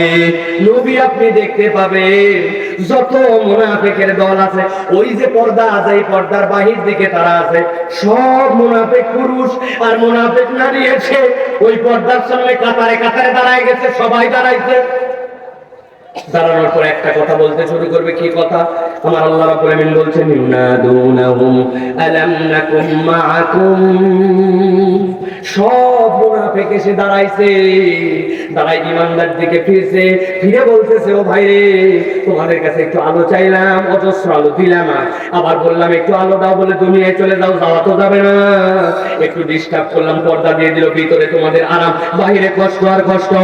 আমরা তোমাদের কাছে একটা কথা জিজ্ঞাসা করতে চাই, ইউনাদুনাহুম আলাম নাকুম মাআকুম, বলো বলো আজকে আমাদের সাথে যে আচরণ করতেছো তোমরা আর আমরা দুনিয়ায় কি একসাথেই ছিলাম না? কি বলবে? আলাম নাকুম মাআকুম, একই দোকানে, একই এলাকায়, একই নেতার অধীনে, একই মসজিদে, একই বাজারে, আমাকে কি ছিল না নাকি? সব ঈমানদার বলতে শুরু করবে সাথে সাথে ক্বালু বালা। কি মনে করছো আমরা কি তোমাদেরকে চিনি না নাকি? চিনি চিনি চিনি। আজকের দিনে রব্বুল আলামিন তোমার বাপ দাদার পরিচয় সহ আমাদেরকে চিনে দিয়েছেন। আজকে না চিনে আচরণ করতেছি না, চিনে চিনে আজকে তোমাদের সাথে এই আচরণ করা হচ্ছে। আল্লাহু আকবার। ঠান্ডা মাথা, একদম কনসেন্ট্রেশন দেন, একদম ঠান্ডা মাথায় চিন্তা করেন। আয়াতে কারিমার এই অংশই দেখাই নাই, কিন্তু বোঝানোর জন্য বলতেছি, বোঝেন। ঈমানদারদের আলো, মুনাফিকদের আলো নাই। আলো চাওয়ার কারণে মধ্যে পর্দা পড়ে গেল। 4 নম্বর জিজ্ঞাসা করলো আমাদেরকে কি চিনো না? বলছে হ্যাঁ তোমাদেরকে চিনি। চিনো যেহেতু আমাদেরকে একটু আলো দিলে সমস্যা কোথায়? বুঝেন নাই? সেলুই যেহেতু বলছো, অচেনা লোক না হলে ভিন্ন কথা ছিল, একটু আলো দিলে তোমাদের সমস্যা কোথায়? এবার আমার আল্লাহ রাব্বুল আলামিন কিয়ামত পর্যন্ত অনাগত মানুষের জন্য বলছেন, ওই সময় ওই ময়দানে এবার ইমানদারেরা ওই মুনাফিকদেরকে কারণ জানাতে শুরু করবে। ও ভাই, চিনি, একসাথে ছিলাম, এত আলো, তারপরেও আলো দিতে পারছি না। দুনিয়াতে মূলত তোমাদের 4টা অপরাধ ছিল, যেই 4 অপরাধের কারণে আজকের দিনে তোমরা আলো হারা। তাহলে দুনিয়াতে ওই মুনাফিকদের অপরাধ ছিল কয়টা? হয় নাই। সবাই হাতের কোন করে রেডি করেন, জিজ্ঞাসা করবো কয়টা, হাত তুলে বলতে হবে 4টা। কয়টা? হাত হাত নামান হয় না, সবাই হাত তুলে নেয়, আবার একসাথে তুলতে হবে। মুনাফিকদের দুনিয়াতে আলো না পাওয়ার কারণ ছিল কয়টা? নাই খেলা মুসলমান নেই তোমাকে কত জান্নাতে যাবো, তোমার ছুঁয়ে যাবো। মুনাফিকদের আলো হারাবার কারণ কয়টা? আপনার অনেকে হুজুরের কি শুরু করলেন না ভাই? আমাদের বড় বড় মাহফিলের ঝামেলা কি জানেন? বড় বড় মাহফিলে আসবে, জোশ জোশ কথা শুনবে, তাকবীর দিবে, হইচই করবে, চলে যাবে, বার্তার মেসেজ বাড়িতে যায় না। এই জন্য আপনারা এত হাজার হাজার মানুষ আসলেন, এই মানুষগুলার এই বার্তাটা যেন বাড়িতে যায়, এই মনে রাখানোর জন্য এটা করতেছি। কষ্ট নিচ্ছেন আপনারা? বাড়িতে যায় বউ জিজ্ঞাসা করছে কি ফাটালো, তা বলতে পারবে আজকে ফাটাফাটি আজকে জোড়া দেওয়া, ঠিক না? অতএব মুনাফিকদের আলো হারাবার কারণ কয়টা? চলে নেবার আমরা আলোচনায় ঢুকি আবার ইনশাআল্লাহ। যদি একটুখানি 30 মিনিটের বেশি হয় কষ্ট হবে না তো? আছেন তো আপনারা? আল্লাহ রাব্বুল আলামিন বলছে, ইমানদাররা এবার বলতেছে, কবিরাদুনহুম আলাম নাকুম মাকুম ক্বালু বালা ولكنكم فتنتم أنفسكم وتربصتم وارتبتم وغرتكم الأماني حتى جاء أمر الله وغركم بالله الغرور। আল্লাহ রাব্বুল আলামিন বলছেন, ইমানদাররা এবার বলতে শুরু করবে মুনাফিকের দল, তোমাদের যে আজকে আলো পাচ্ছ না, 1 নম্বর কারণ কি তোমরা জানো নাকি? তারা বলবে 1 নম্বর কারণ হচ্ছে ওয়ালাকিন্নাকুম ফাতানতুম আনফুসাকুম, দুনিয়ার বুকে তোমরা নিজেরাই নিজেদেরকে এমন পরীক্ষার মধ্যে ফেলেছিলে, যেই পরীক্ষা আল্লাহ দেয় নাই, তোমরা নিজেরাই নিজেদেরকে পরীক্ষায় ফেলেছিলে। আমরা কি এরকম নিজেরা নিজেদেরকে কোনো পরীক্ষায় ফেলি নাকি ভাই? মিলাই দেখেন, 2 দোস্ত, একজন বিড়ি খায় না, ও বিড়ি ধরাইছে, সাথে সাথে বলতে দোস্ত ফাঁকে যায় ধরা, সিগারেটের গন্ধ শুনে আমার কাশি হয়, কিন্তু বন্ধুত্ব ছাড়ে নাই। 1 দিন 2 দিন 3 দিন 7 দিনের মাথায় ওই বিড়িখোর যেটা প্রথম দিন ধোঁয়ার গন্ধ সহ্য করতে পারতো না, ও যখন সিগারেট ধরাইছে, ও সিগন্যাল দিয়ে বলছে দোস্ত তোর পরে কিন্তু মুথা আমার। বুঝেন নাই? তাহলে যেই লোকটা সিগারেট খাইতে পারতো না, ও একটা বাজে সংস্রবের সাথে থেকে থেকে বিড়িখোর হয়ে গেল। এই বিড়িখোরের সাথে চলার পরীক্ষা কি আল্লাহ দিছিল? আপনি কেন এর সাথে ঘুরলেন, কেন এই পরীক্ষায় ফেললেন? আল্লাহ বলছেন, যেই পরীক্ষা আমি দেই নাই, এরকম পরীক্ষায় তুমি নিজেকে নিজে যদি ফেলো, কিয়ামতের দিনে তোমার আলো হারানো লাগতে পারে, ঠিক না? বলছে দোস্ত আর কত, ঈদের দিন, একটা ভালোবাসা দিবস, একটা 31 নাইট, এইগুলোকে খালি বিড়ি খেলে চলবে না, বলে কি করা লাগবে? বলছে তোর কাছে যে বিড়ি আছে ভিতরের মাল ফেলায় দে। ঠোকা দিয়ে ভিতরের মাল সব বার করছে, এরপরে উনি পকেটে পুরিয়া বার করছে, ওইটা খুসখুস করে কাটোয়ার মধ্যে ঢুকাইছে, ঢুকাই বলছে দোস্ত ওইটা কি জানিস নাকি? একটা নেতে যেমন তেমন, 2টা নেতে রাজা, 3টা নেতে এমন ফিলিংস, ইহার নামই হচ্ছে গাঁজা। আছে না? বিড়িও খাইতো না, কিন্তু বাজে মানুষের সাথে ঘুরতে ঘুরতে ও আস্তে করে গাঁজাখোর হয়েছে। আল্লাহ বলছেন, এই পরীক্ষা তো আমি আল্লাহ দেই নাই, এই পরীক্ষায় তুমি নিজে নিজেকে ফেলেছিলে। আল্লাহ বলছেন, ওয়ালাকিন্নাকুম ফাতানতুম আনফুসাকুম, এই বান্দা তুই এই পরীক্ষার মধ্যে নিজে কেন পড়লি? তোকে তো এই পরীক্ষা দেয় নাই। এই দোস্ত কই যাস? দোস্ত এখন 3:58 বাজার 2 মিনিট পরে নামাজ মসজিদে যাচ্ছি। বলছে দোস্ত যে বাইক দেখছিস, এই বাইক আমার এক বড় ভাইয়ের। এখনই আমরা চন্দ্রা রোডে যাবো, এক্সপ্রেস ওয়েতে একটা টান দিয়ে আসবো। বলতেছে আমি নামাজটা করে নেই। বলছে রাখ তোর নামাজ, প্রত্যেকদিন আসর পাবি, কিন্তু প্রত্যেকদিন বাইক পাওয়া যাবে না, তুই উঠলে হলে অন্য বন্ধু নিয়ে যাবো। তো চিন্তা করছে কথা ঠিকই, প্রত্যেক দিনই তো নামাজ থাকবে, একদিন গেলাম না পরে পরে নিব। আপনি বোঝেন না, আপনার ওই বন্ধু আপনাকে আল্লাহ রাব্বুল আলামিনের পথ থেকে আপনাকে সরিয়েছে। লাকাদ আযাল্লানি আনিয যিকরি বাদা ইয জাআনি। আপনার কাছে আল্লাহর হক বিধান এসে যাওয়ার পরেও এমন খপ করে আপনি পড়েছিলেন, ওইখানে পড়ার কারণে আপনি আল্লাহর বিধান থেকে সরে গেছেন। আল্লাহ বলেন এই পরীক্ষা তো আমি দেই নাই, তুমি যে খারাপ হয়ে গেলে, বেনামাজি হয়ে গেলে, এই পরীক্ষায় তুমি নিজেই নিজেকে ফেলেছো। বিপদ আর বিপদ, দুনিয়ার থেকে বড় বিপদ ওই দিনে, ওই দিন যাওয়ার পরে কিন্তু এই পরীক্ষার কারণে তোমার আলো হারানো লাগতে পারে, মুনাফিকের দপ্তরে তোমার নাম উঠে যেতে পারে, ঠিক কিনা? এরকম আছে নাকি আমার এলাকায়? বুঝে বলেন আছে নাকি? খারাপ করে দেওয়ার লোকের অভাব নাই, কিন্তু ভালো করে দেওয়ার মানুষের বড় অভাব। মজা করে মাঝে মাঝে বলি, এক ছেলে বলছে আমি ক্লাসে খুব খারাপ ছাত্র ছিলাম, তারপরে আমি সিদ্ধান্ত নিলাম ক্লাসের যত ভালো ভালো ছেলে আছে তাদের সাথে ঘোরাফেরা, তাদের সাথে মেশা, তাদের সাথে উঠা বসা শুরু করে দিলাম। বলছে বাহ, তারপরে ক্লাসের যত ভালো ছেলে ছিল সব খারাপ হয়ে গেল। বোঝেন নাই আপনি? না আপনি কি মনে করছিলেন যে এরপরে ক্লাসের সব ছেলে ভালো হয়ে গেল? ও ক্যান্সার খারাপের খারাপ, যে ওর সহমতে যায় সবগুলা খারাপ বানায় থাকছে। তা আমাদের সমাজে এখন ভালোর দিকে আসার লোক কম, খারাপ বানানোর জন্য পদে পদে আপনার আমার জন্য ষড়যন্ত্র, ঠিক না? প্রিয় ভাইরা, এক নম্বর কারণ, অতএব যেই পরীক্ষা আল্লাহ দেয় না, নিজে বুদ্ধি বিবেচনা করে এরকম কোন পরীক্ষায় নিজেকে ফেলা যাবে। আল্লাহ বলছেন দুই নম্বর কারণ, ওই মানুষগুলোর কাছে ইমানদারের পর বলতে শুরু করবে তোমাদের দুই নম্বর পরীক্ষা হচ্ছে তোমরা দুনিয়ার বুকে আল্লাহ রাব্বুল আমিনের দিকে আসার ক্ষেত্রে তোমরা দীর্ঘসূত্রিতা করেছিলে। যেই না তোমাকে বলা হতো আল্লাহর দিকে আসো, তুমি কোনো না কোনো একটা অজুহাত খাটায়া আল্লাহর দিকে আসার ক্ষেত্রে তুমি অপেক্ষা করতে। এই রোগ কম বেশি আমাদের সবার মধ্যে আছে, ঠিক কিনা? হুজুর হাত ধরে নিয়ে বলছে চল নামাজে যাই, 100 ধাপ গেছে, যাওয়ার পরে বলছে হুজুর আজকে কি বার? ও যাই দেখো তোর নিয়ে যাচ্ছে আসরের নামাজে, তোর বার শোনার কাম কি? বলছে হুজুর বলেন না আজকে কি বার? বলছে মঙ্গলবার। বলছে আল্লাহ ফিরা করে বলতেছি বুধবার, বৃহস্পতিবার, জুম্মার দিন থেকে আমি নামাজ ধরছি না ধরছি। কিরে তোর মঙ্গল কোথায় গেল, বুধ কোথায় গেল, বৃহস্পতি কোথায় গেল? ইনশাআল্লাহ শুক্রবার বলছে, ইনশাআল্লাহ এক চিল্লা লাগাইছে, তারপরে ও নামাজ ধরে না। এরকম মুসলমান আছে কিনা? আগামী রমজান থেকে দেখেন কেমন হুজুর হয়ে আমি, দেখেন আপনি। তো তোমার রমজানের আগের যে 2 মাস কোথায় গেল? আছে না? এখন মিথ্যা বাদ দিলেন না কেন? এখন পর্যন্ত হজে যান না কেন? বলে এখনো ব্যবসাটা গুছাই উঠতে পারি নাই। মানে ওনার ব্যবসার মধ্যে টাউটামি আছে, 2 নম্বর আছে।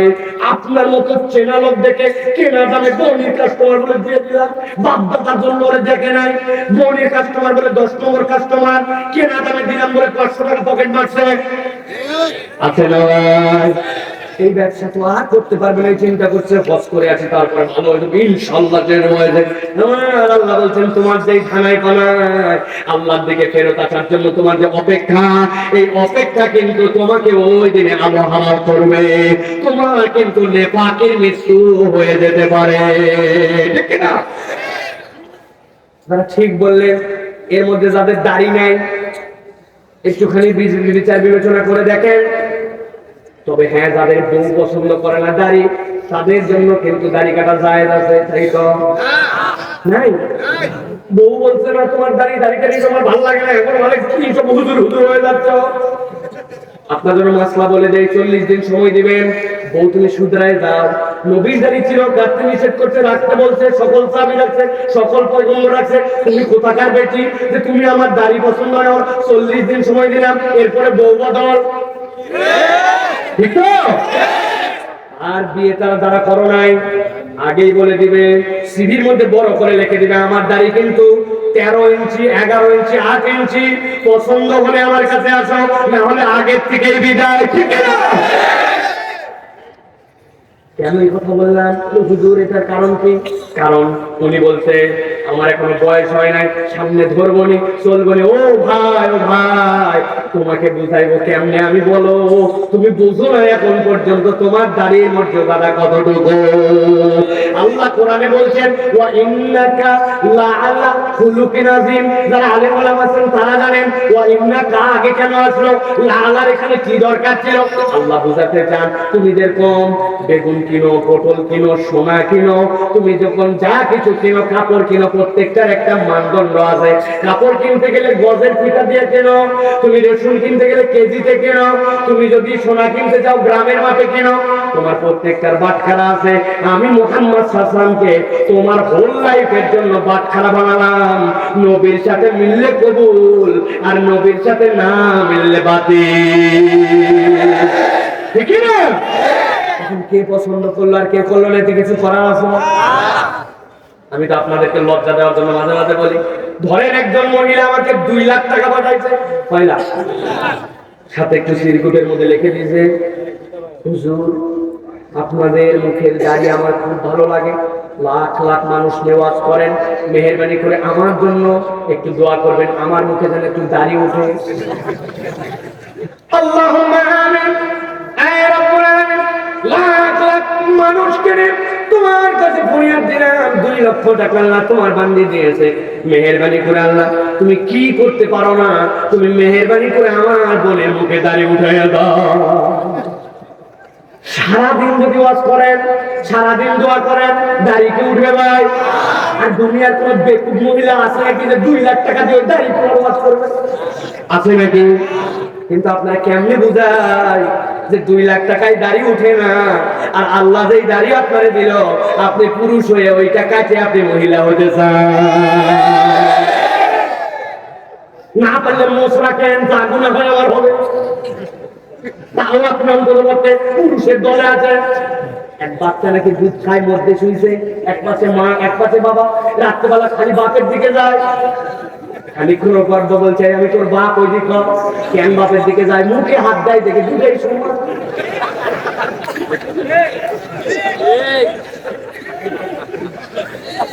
এই যে আমার পাগড়ি পরা এক ভাই আছে, দেখছেন এখানে, উনি ওসিয়ত করে গেছে, বাবা আমি যদি মরে যাই তাহলে আমার মরার পরে যেন আমার তাই পাগড়ি দিয়ে আমার খবর দেওয়া হয়, জুব্বা যেন দেওয়া হয়। খাবারের লোকেরা দিবেন তো? কেন আপনাদের মনে তো খারাপ কেন? তো লোক পাগড়ি চাইছে, জুব্বাই চাইছে, কি সমস্যা? বলবেন হুজুর এই সকল আবেগী কথা বলেন না, কবরে যাওয়ার পরে কোন ড্রেস পরে নামান লাগবে এটা আল্লাহ ইসলাম দিয়ে গেছে, ঠিক কিনা? কিন্তু আপনাকে কেন এই কথা বললাম? আপনার একটা পাগড়ি সুন্নাত, জুব্বার সুন্নাত, আপনার কোনো কিছু সুন্নাত আপনার কবরে নাই। পুরুষ মানুষের সাথে দাইনি সুন্নাত হিসাবে আপনার দাড়ি খানা কবরে যাবে।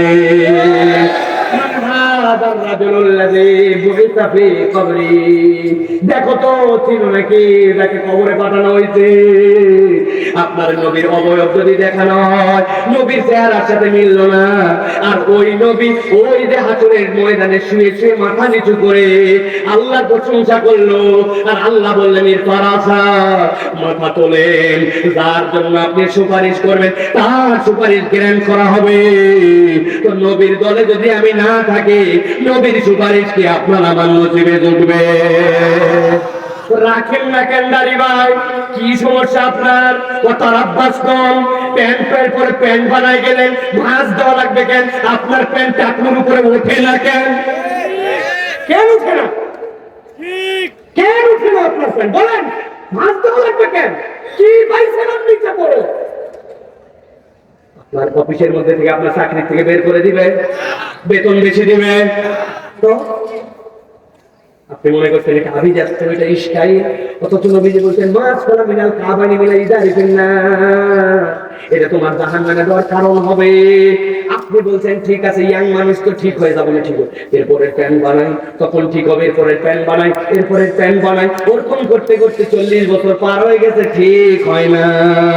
আল্লাহ রাব্বুল আলামিন কোরআনুল কারীমের মধ্যে বলছেন ওয়ালাকিন্নাকুম ফাতানতুম আনফুসাকুম ওয়া তারাব্বাসতুম ওয়া রাতাবতুম ওয়া গharratkum al-amani hatta জাআল্লাহ।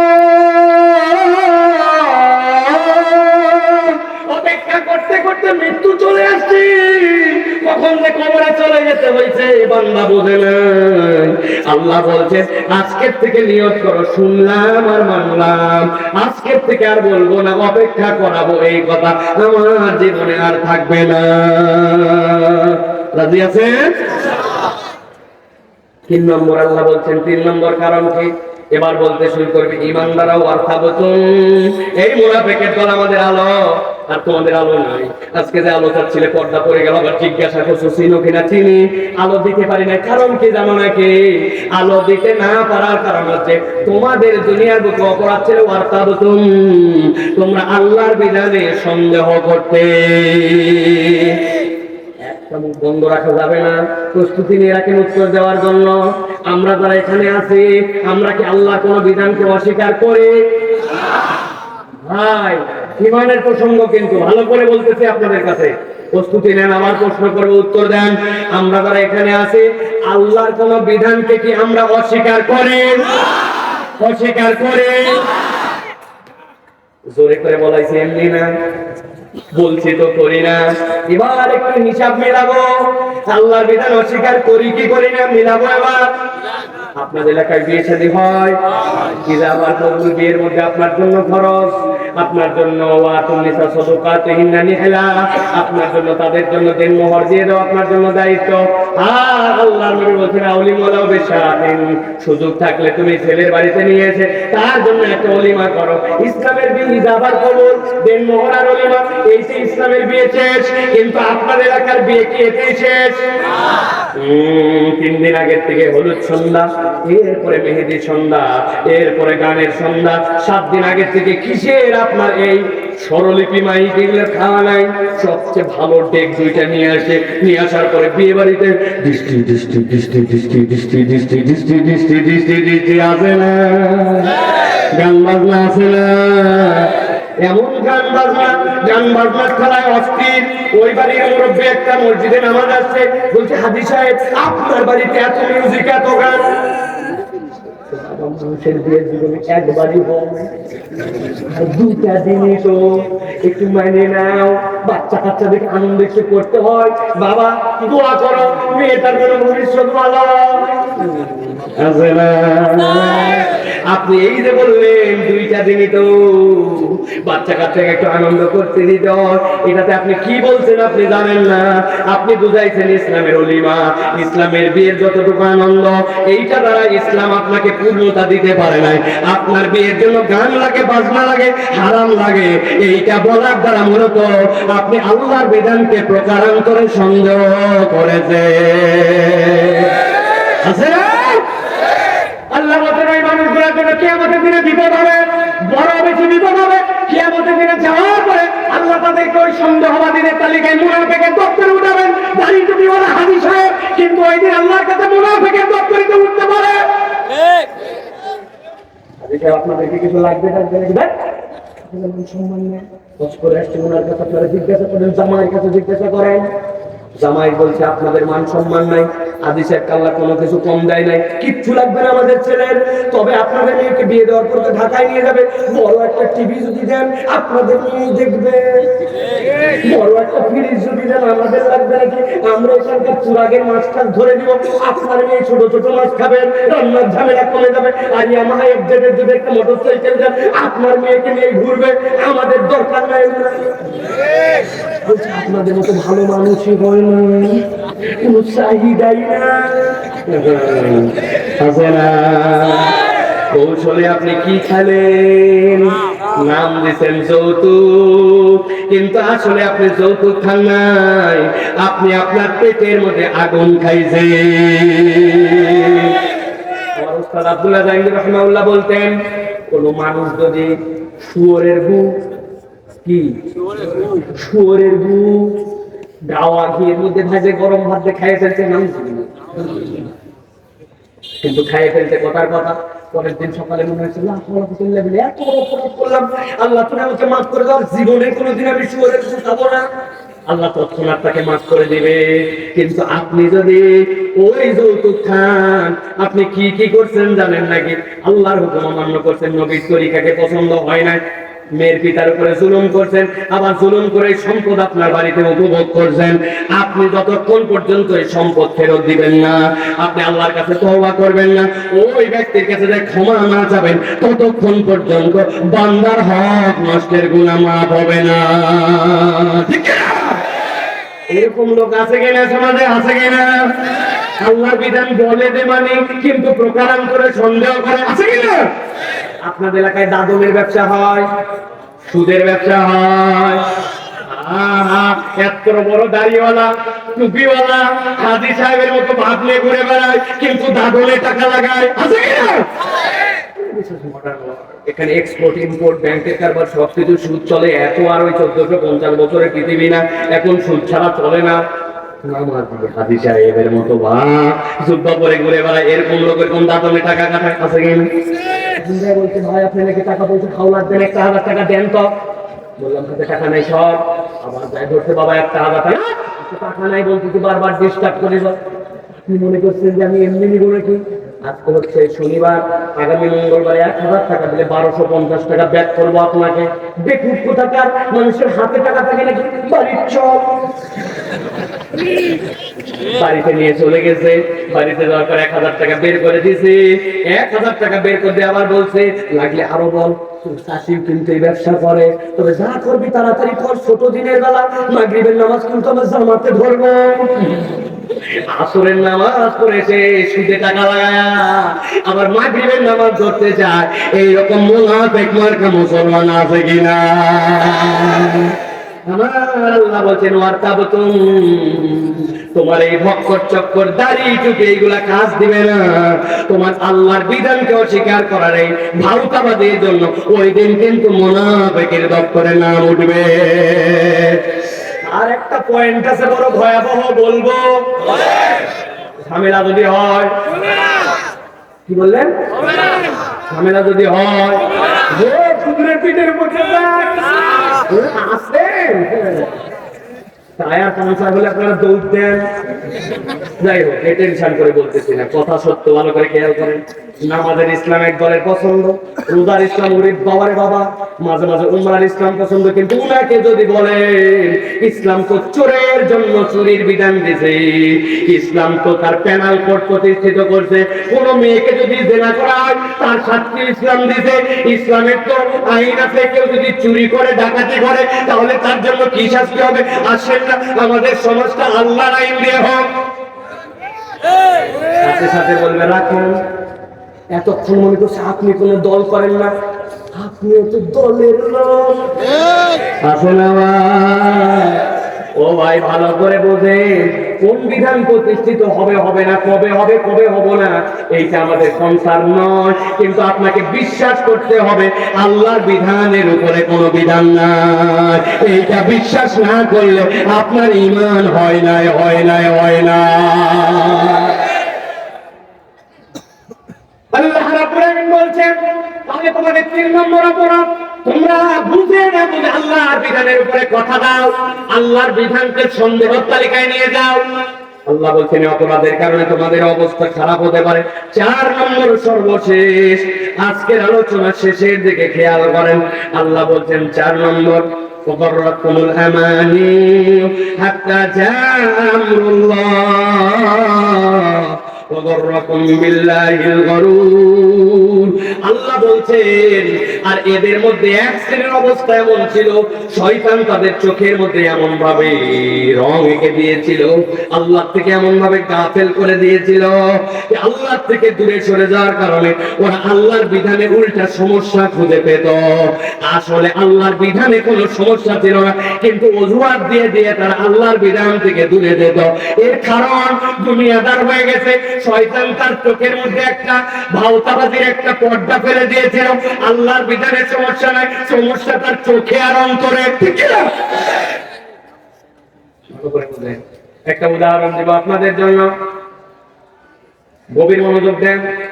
আপনাদের এলাকায় আছে কিনা জানি না, আমাদের এলাকায় ছোটবেলায় দেখছি বেলুনওয়ালা পাওয়া যেত, বাঁশি বিক্রি করে পো পো করে দেখি।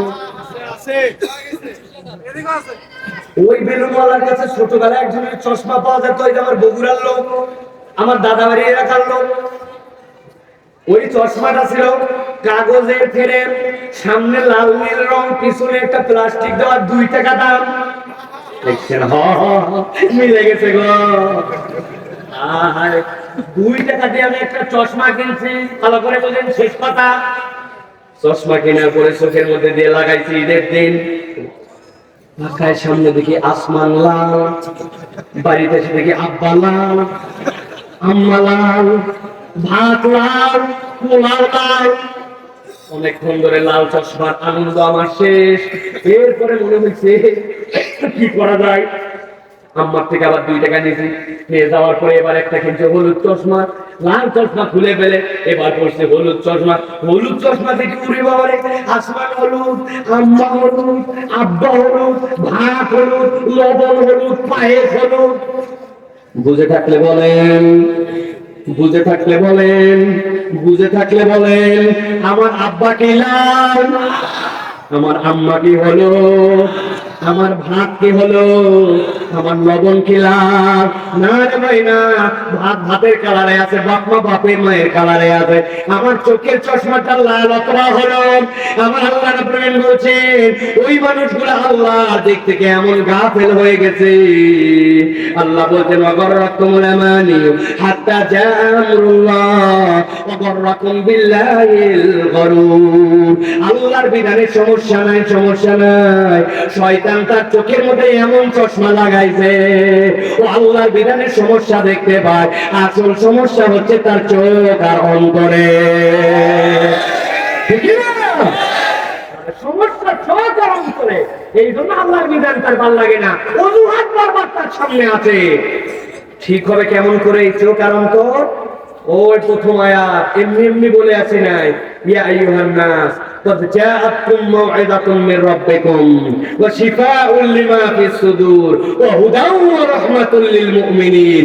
এই কোরআন তোমার প্রেসক্রিপশন, এই কোরআন তোমার অন্তরের ডাক্তারি, এই কোরআন তোমার আলো, এই কোরআন তোমার জন্য রহমত। কোরআন ওয়াজে শয়তানের ভেজাটাকে পরিপূর্ণভাবে গাফেল করতে পারবে না। ঠিক না?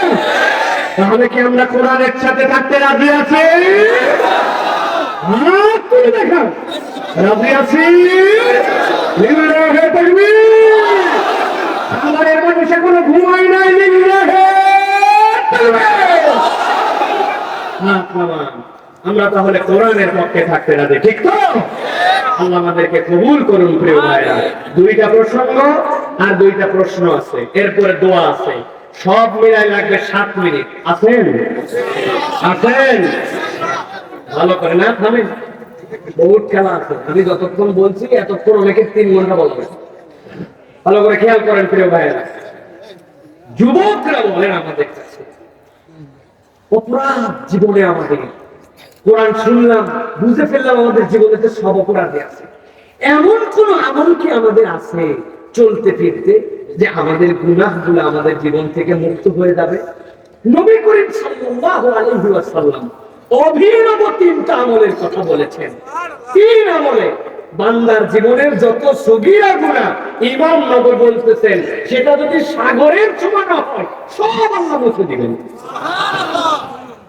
একটা খাওয়া, আর একটা পড়া, আর একটা বলা। বলেন কি কি? খাওয়া, পড়া, বলা।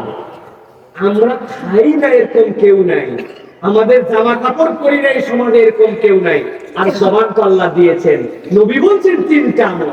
1 নম্বর, যখন তুমি খেতে বসবা, যখন তুমি খাওয়া শুরু করবা, এই সময় বিসমিল্লাহ বলে খাবে।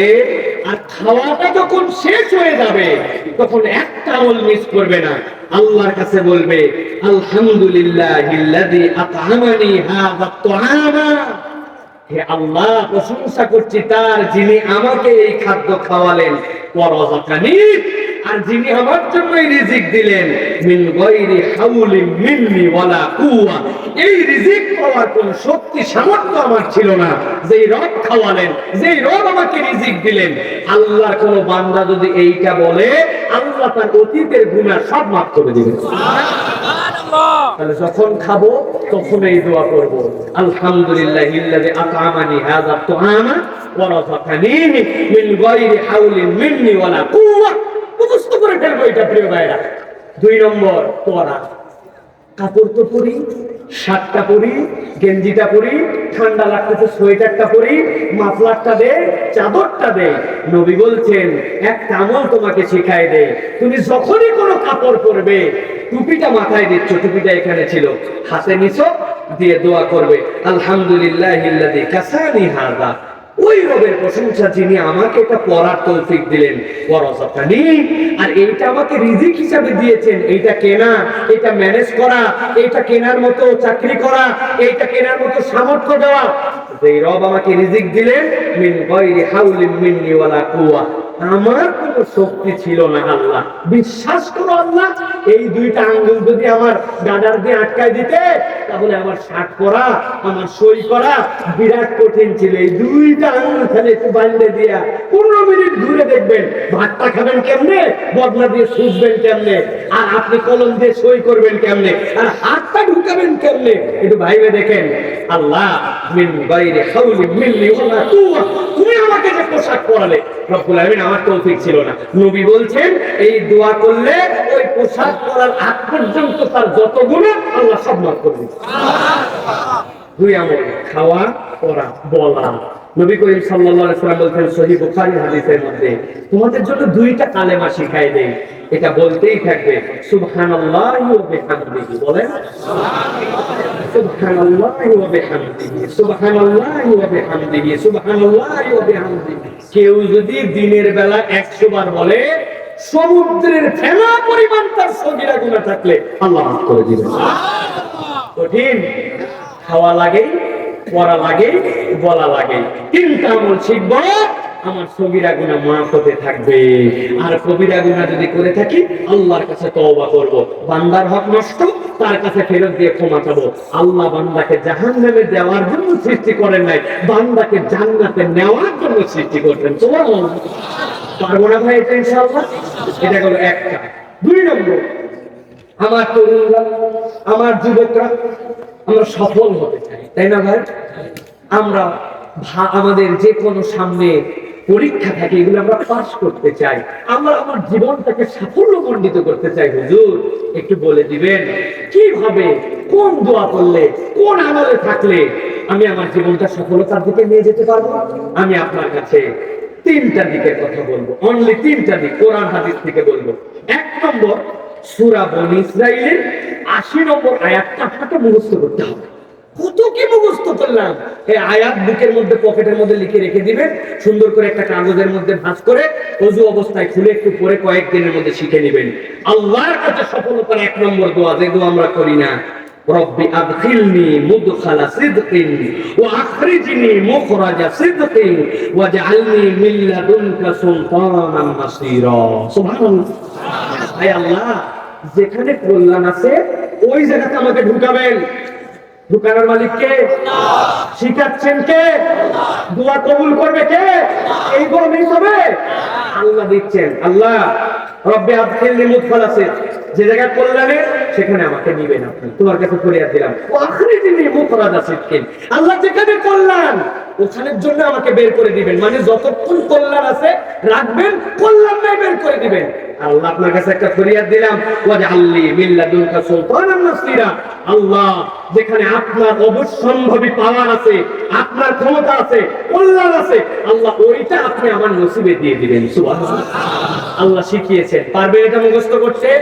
বিপদে পড়ছেন, পরীক্ষা দিচ্ছেন, চাকরিতে বরকত হচ্ছে না, কি করব সিদ্ধান্ত নিতে পারছি না, সামনে আমি কি করব, অশান্তি মনের মধ্যে, পরিবারের বিভিন্ন কিছুতে, আল্লাহর কাছে দোয়া করবেন। সূরা বনী ইসরাঈল 80, 1 নম্বর আমল।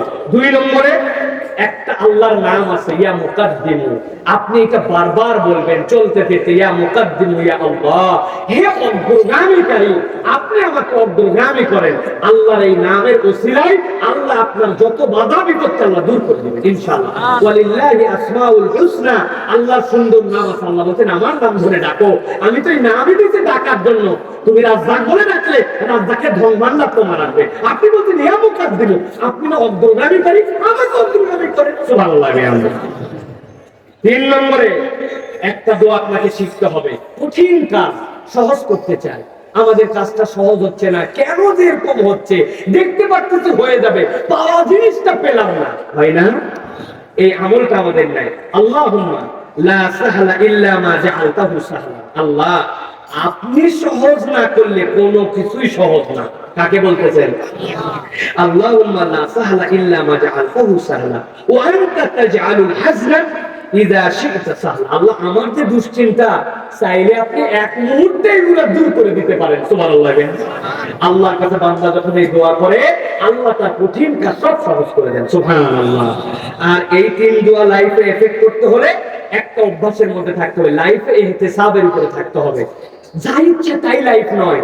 রাত্রেবেলা ভেবে দেখবেন, আরে অমুক বন্ধুর সাথে চলতেছিলাম, ও একটা গালি দিল, আমিও বাজে গালি দিলাম, আল্লাহ আমি তো এরকম গালি দিতে পারি না, সিবাবুল মুসলিমি ফুসুক, আমি তো ফিক্স করতে পারি, আমি আর গালি দেব না। আপনি ইহতিসাব করছেন রাত্রে, আল্লাহ অমুক মহিলা সামনে চলে গেছে, আল্লাহ বাজে একটা কল্পনায় চলে আসছে, আমি তো আল্লাহ যুবক মানুষ আসছে, আল্লাহ তওবা করলাম, আল্লাহ ইহতিসাব করলাম, আর এরকম করবো না। আল্লাহ অমুকে আমাকে একটু কষ্ট দিয়েছিল, মনের মধ্যে অনেক রাগ হয়েছিল, মনে ছিল পালে নাক মুখ ফাটাই ফেলে দিবে, আল্লাহ মনের মধ্যে তার সাথে ঈর্ষা তৈরি হয়েছে, যা আমার তো অনেক অপরাধ, আল্লাহ তুমি আমাকে মাফ করে দিও, আমি ওদেরকে মাফ করে দিলাম। এর নাম কি? ইহতিসাব। বান্দা যদি এই ইহতিসাব করে, আল্লাহ রাব্বুল আলামিন ওই বান্দার সব পথগুলো সহজ করে দেন। নবীজি বলছেন, ইয়াউমা ইযিন তুরাদুনা লা তাখফা মিনকুম খাফিয়া। যেই দিন তুমি আল্লাহর সামনে দাঁড়াবে, ওই দিন কোনো কিছুই গোপন থাকবে না। অতএব তোমার কাছে যা আয়ত্তে গোপন জানা আছে, ওইগুলা মাফ চাও। তুমি মাফ চাইলে আল্লাহ বাকি জীবন তোমার সহজ করে দিবেন। সুবহানাল্লাহ। পারবো তো ইনশাআল্লাহ আমরা? ইনশাআল্লাহ। আল্লাহ কবুল করুক আমাদেরকে। এবার দুইটা প্রশ্নের উত্তর দেব আপনাদের জন্য প্রিয় ভাইরা, দিয়ে আমরা শেষ করে দিব। বিদেশ থেকে ইনকাম করা বড় ভাইদের টাকা দিয়ে কোনো জমি বাবার নামে কিনলে ছোট ভাই বোন সবাই সেই জমি পাবে কিনা? বড় ভাই যদি টাকা পাঠায়, ওই অ্যাকাউন্ট যদি পিতার হয়, আর এটা যদি তার একক কামাই হয়, তাহলে এই কামাই দিয়ে পিতার জন্য দায়িত্ব, এজমালি ভাবে জমি কিনতে পারবেন না। যদি এজমালি জমি কিনেন, ওই সন্তানকে জানাতে হবে যে বাবা, আমি কিন্তু তোমার কামাইয়ের টাকা দিয়ে এখানে জমি কিনতেছি, এটা এজমালি ভাবে, তুমি কি বলো? ও যদি বলে আব্বা আপনি মালিক, আপনি এটা করতে পারেন, তাহলে বাপ করতে পারবে। কিন্তু ওই ভাই কামাই করবে একজন, জমি কিনা হবে, সকলের মধ্যে বন্টন করে দেওয়া হবে। ইসলাম এটার বাধ্যবাধকতা দেয় নাই। অনেক পিতা আছেন, অনেক যে আচরণ করেন, সন্তানকে 3 লাখ টাকা দিয়ে পাঠাইছে, তুমি 30 লক্ষ টাকা পার করেও 3 লক্ষ টাকা শোধ করতে পারে নাই, আছে না? তার দেশে আসার পরেও যে হাল, ওই বিদেশে থাকতেও সে হাল। শেখ আহমদুল্লাহ একটা বড় আদরের কথা, বড় ব্যথার কথা বলেন, প্রবাসীদের কোনো দেশ নাই। ঠিক আছে? দেশে আসার পরে জিজ্ঞাসা করে, এ ভাই প্রবাসী ভাই আসছে রে, প্রবাসী বলে বাংলাদেশি বলে না। আবার ওই দেশে যাওয়ার পরে বলে আহা প্রবাসী যোদ্ধা, রেমিটেন্স যোদ্ধা, ও বাংলাদেশি, তাও বলে না। ওখানেও দেশ নাই, এখানেও তার দেশ নাই, কেরিয়ার সে, ঠিক না? খবরদার বেইনসাফ যেন না করা হয়। আল্লাহ আমাদেরকে বোঝার তৌফিক দান করেন। আর যাদের বাপ মা প্রবাস থেকে টাকা পাঠায় কষ্ট করে, আপনাদের বুদ্ধামি করে টাকা উড়ায় দেন, এত সহজ নয়, বিদেশটা বড় কঠিন। অতএব এই টাকার মূল্যায়ন করা, এটা আপনার জন্য দায়িত্ব। আলাদা অ্যাকাউন্ট বানাবেন, আলাদা করে রাখবেন। অনেক বউ পর্যন্ত এমন বাংলামি করছে স্বামীদের সাথে, কঠিন টাকা পয়সা কামাই করে এসে ওই মহিলা চলে গেছে অন্যের সাথে, ও তো ভালোবাসার ঠেলায় সব টাকা পয়সা এখানে ওর অ্যাকাউন্টে। করার কিছু আছে? নাই। অতএব মুসলমান এক বছর থেকে দ্বিতীয়বার কখনো ধোঁকাপ্রাপ্ত হবে না, সাবধান হতে হবে। যদি দেখি ফজরের নামাজের সুন্নত পড়ার আগে শুরু হয়ে গেছে, তাহলে কি সুন্নত না পড়ে নামাজে দাঁড়ানো যাবে? প্রিয় ভাইরা, এক্ষেত্রে আমাদের উলামায়ে কেরামের 2 ধরনের মন্তব্য আছে। ফজরের সুন্নত এমন সুন্নত, যেই সুন্নতের কাজা নবী করিম সাল্লাল্লাহু আলাইহি ওয়াসাল্লাম আদায় করেছেন।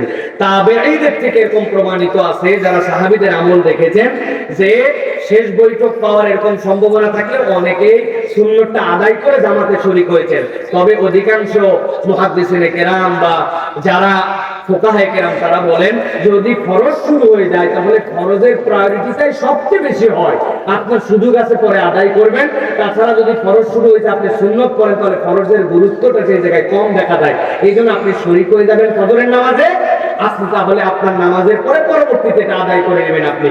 কিন্তু কেউ যদি আগেও করে ফেলেন, এটা তার জন্য একদম নিষিদ্ধ কাজ বা অবৈধ কাজ বা নাজায়েজ কাজ, এটা বলা যাবে না। তবে উত্তম হচ্ছে তার জন্য যে ফজরের নামাজ দাঁড়ায় গেলে আপনি নামাজে শরীক হবেন, পরবর্তীতে আপনি 2 রাকাত নামাজ আদায় করে নেবেন। আসসালামু আলাইকুম, আমার খুব ইচ্ছা আমি আমার বড় ছেলেকে আলেম বানাবো, কিন্তু আমরা বর্তমানে অমুসলিম দেশে জাপানে থাকি। আমি নিজেও ইসলাম সম্পর্কে খুব ভালো জানি না, তবে নামাজ পড়ার চেষ্টা করি। এখন কিভাবে আমি নিজে ইসলাম শিখতে পারবো, আমার ছেলেকে আলেম বানাতে পারবো? প্রবাসে যারা আমাদের দেশের ভাইরা ভাগ্য উন্নয়নের জন্য গেছেন, তাদের জন্য সবচেয়ে বড় চ্যালেঞ্জ হচ্ছে উত্তর প্রজন্ম। এই প্রজন্মের মানুষ যতটুকু ইসলাম ফলো করছেন, নেক্সট প্রজন্মের জেনারেশন তারা যে নিজেদেরকে মুসলিম পরিচয় দিবে, এরকম পরিবেশ অনেক দেশে নাই। আল্লাহ আমাকে জাপানে নিয়ে গেছেন, আমি গেছি, আমেরিকায় গেছি, আল্লাহ এই যে সিঙ্গাপুর, দুবাই, আবুধাবি, এই আশপাশের যেগুলো মালয়েশিয়া এগুলো গেছি। সব জায়গায় যাওয়ার পর একটা জিনিসই বুঝছি, নেক্সট প্রজন্মের ঈমান টিকায় রাখা বিরাট কঠিন। বলবেন হুজুর আলহামদুলিল্লাহ ভালোই প্র্যাকটিস করে, ওরা দেশের থেকে ভালো ঈমান ইসলাম নিয়ে আছে। আপনি জানেন না যে ঈমান ইসলাম কোন দিক দিয়ে চলে যেতে চায়। বর্তমান বাংলাদেশে আপনারা শরীফার গল্প শোনেন না? বইয়ের মধ্যে আপনাদেরকে কি ঢুকাই দিতে চাচ্ছে? সমকামিতার বীজ ঢুকাই দিতে চাচ্ছে, এলজিবিটি কিউ ঢুকাতে চাচ্ছে। এটা তো কেবল আমাদের ঢুকাতে চাচ্ছে। আর ইউরোপ আমেরিকার এমন স্কুল আছে যে এই জায়গাতে আপনি যাওয়ার পরে 5টা জিনিসকে যদি আপনি ইয়েস না বলেন, আপনার সন্তানকে স্কুলেই নিবে না। এলজিবিটি কিউ, সমকামিতাকে বৈধ বলতে হবে। তুমি কি বলো yes, you will go in trans in your school, আর তুমি যদি বলো নো, তোমার এই স্কুলে জায়গা নাই, তোমাকে তখন শুধরানোর জন্য মানসিক বিকাশ কেন্দ্রে পাঠানো হবে। তো আপনার সন্তান যদি বলে সমকামিতা জায়েজ, এরপরে স্কুলে ঢুকে আপনি বাড়িতে কোরআন শরীফ পড়ান আর আদর্শ পড়ান, আপনার বাচ্চার ঈমান যে কোন দিক দিয়ে বের হয়ে গেছে আপনি তো টেরই পান নাই, ঠিক না? অতএব ভাই এবং বোনেরা, যারা প্রবাসে কেবল ভাগ্য উন্নয়নের জন্য গেছেন, দুইবার আরেকবার ভেবে দেখেন যে আপনার সন্তানদেরকে উত্তর প্রজন্মে ইসলাম দিতে পারবেন কিনা। তবে জাপানে আলহামদুলিল্লাহ অনেক স্কুল নতুন করে প্রতিষ্ঠিত হচ্ছে। আলহামদুলিল্লাহ আমরা দেখেছি যে এইগুলাতে মুসলমান বাচ্চা কাচ্চারা পড়তেছে, হিফ শিখতেছে। তোমরা এরকম প্রতিষ্ঠানের সাথে যোগাযোগ করে আপনি চেষ্টা করেন। আর যদি নিরেট কেবল ভাগ্য উন্নয়নের জন্য যান, তাহলে টাকা পয়সা যদি কিছু কামাই হয়ে থাকে, তাহলে আপনি যেই জায়গাতে আপনার ছেলেকে পরিবেশ দিতে পারবেন আপনি মনে করেন, সেরকম জায়গায় আপনি চলে আসেন। এটাই আপনার কাছে পরামর্শ থাকবে। আল্লাহ আমাদেরকে বোঝার তৌফিক দান করেন।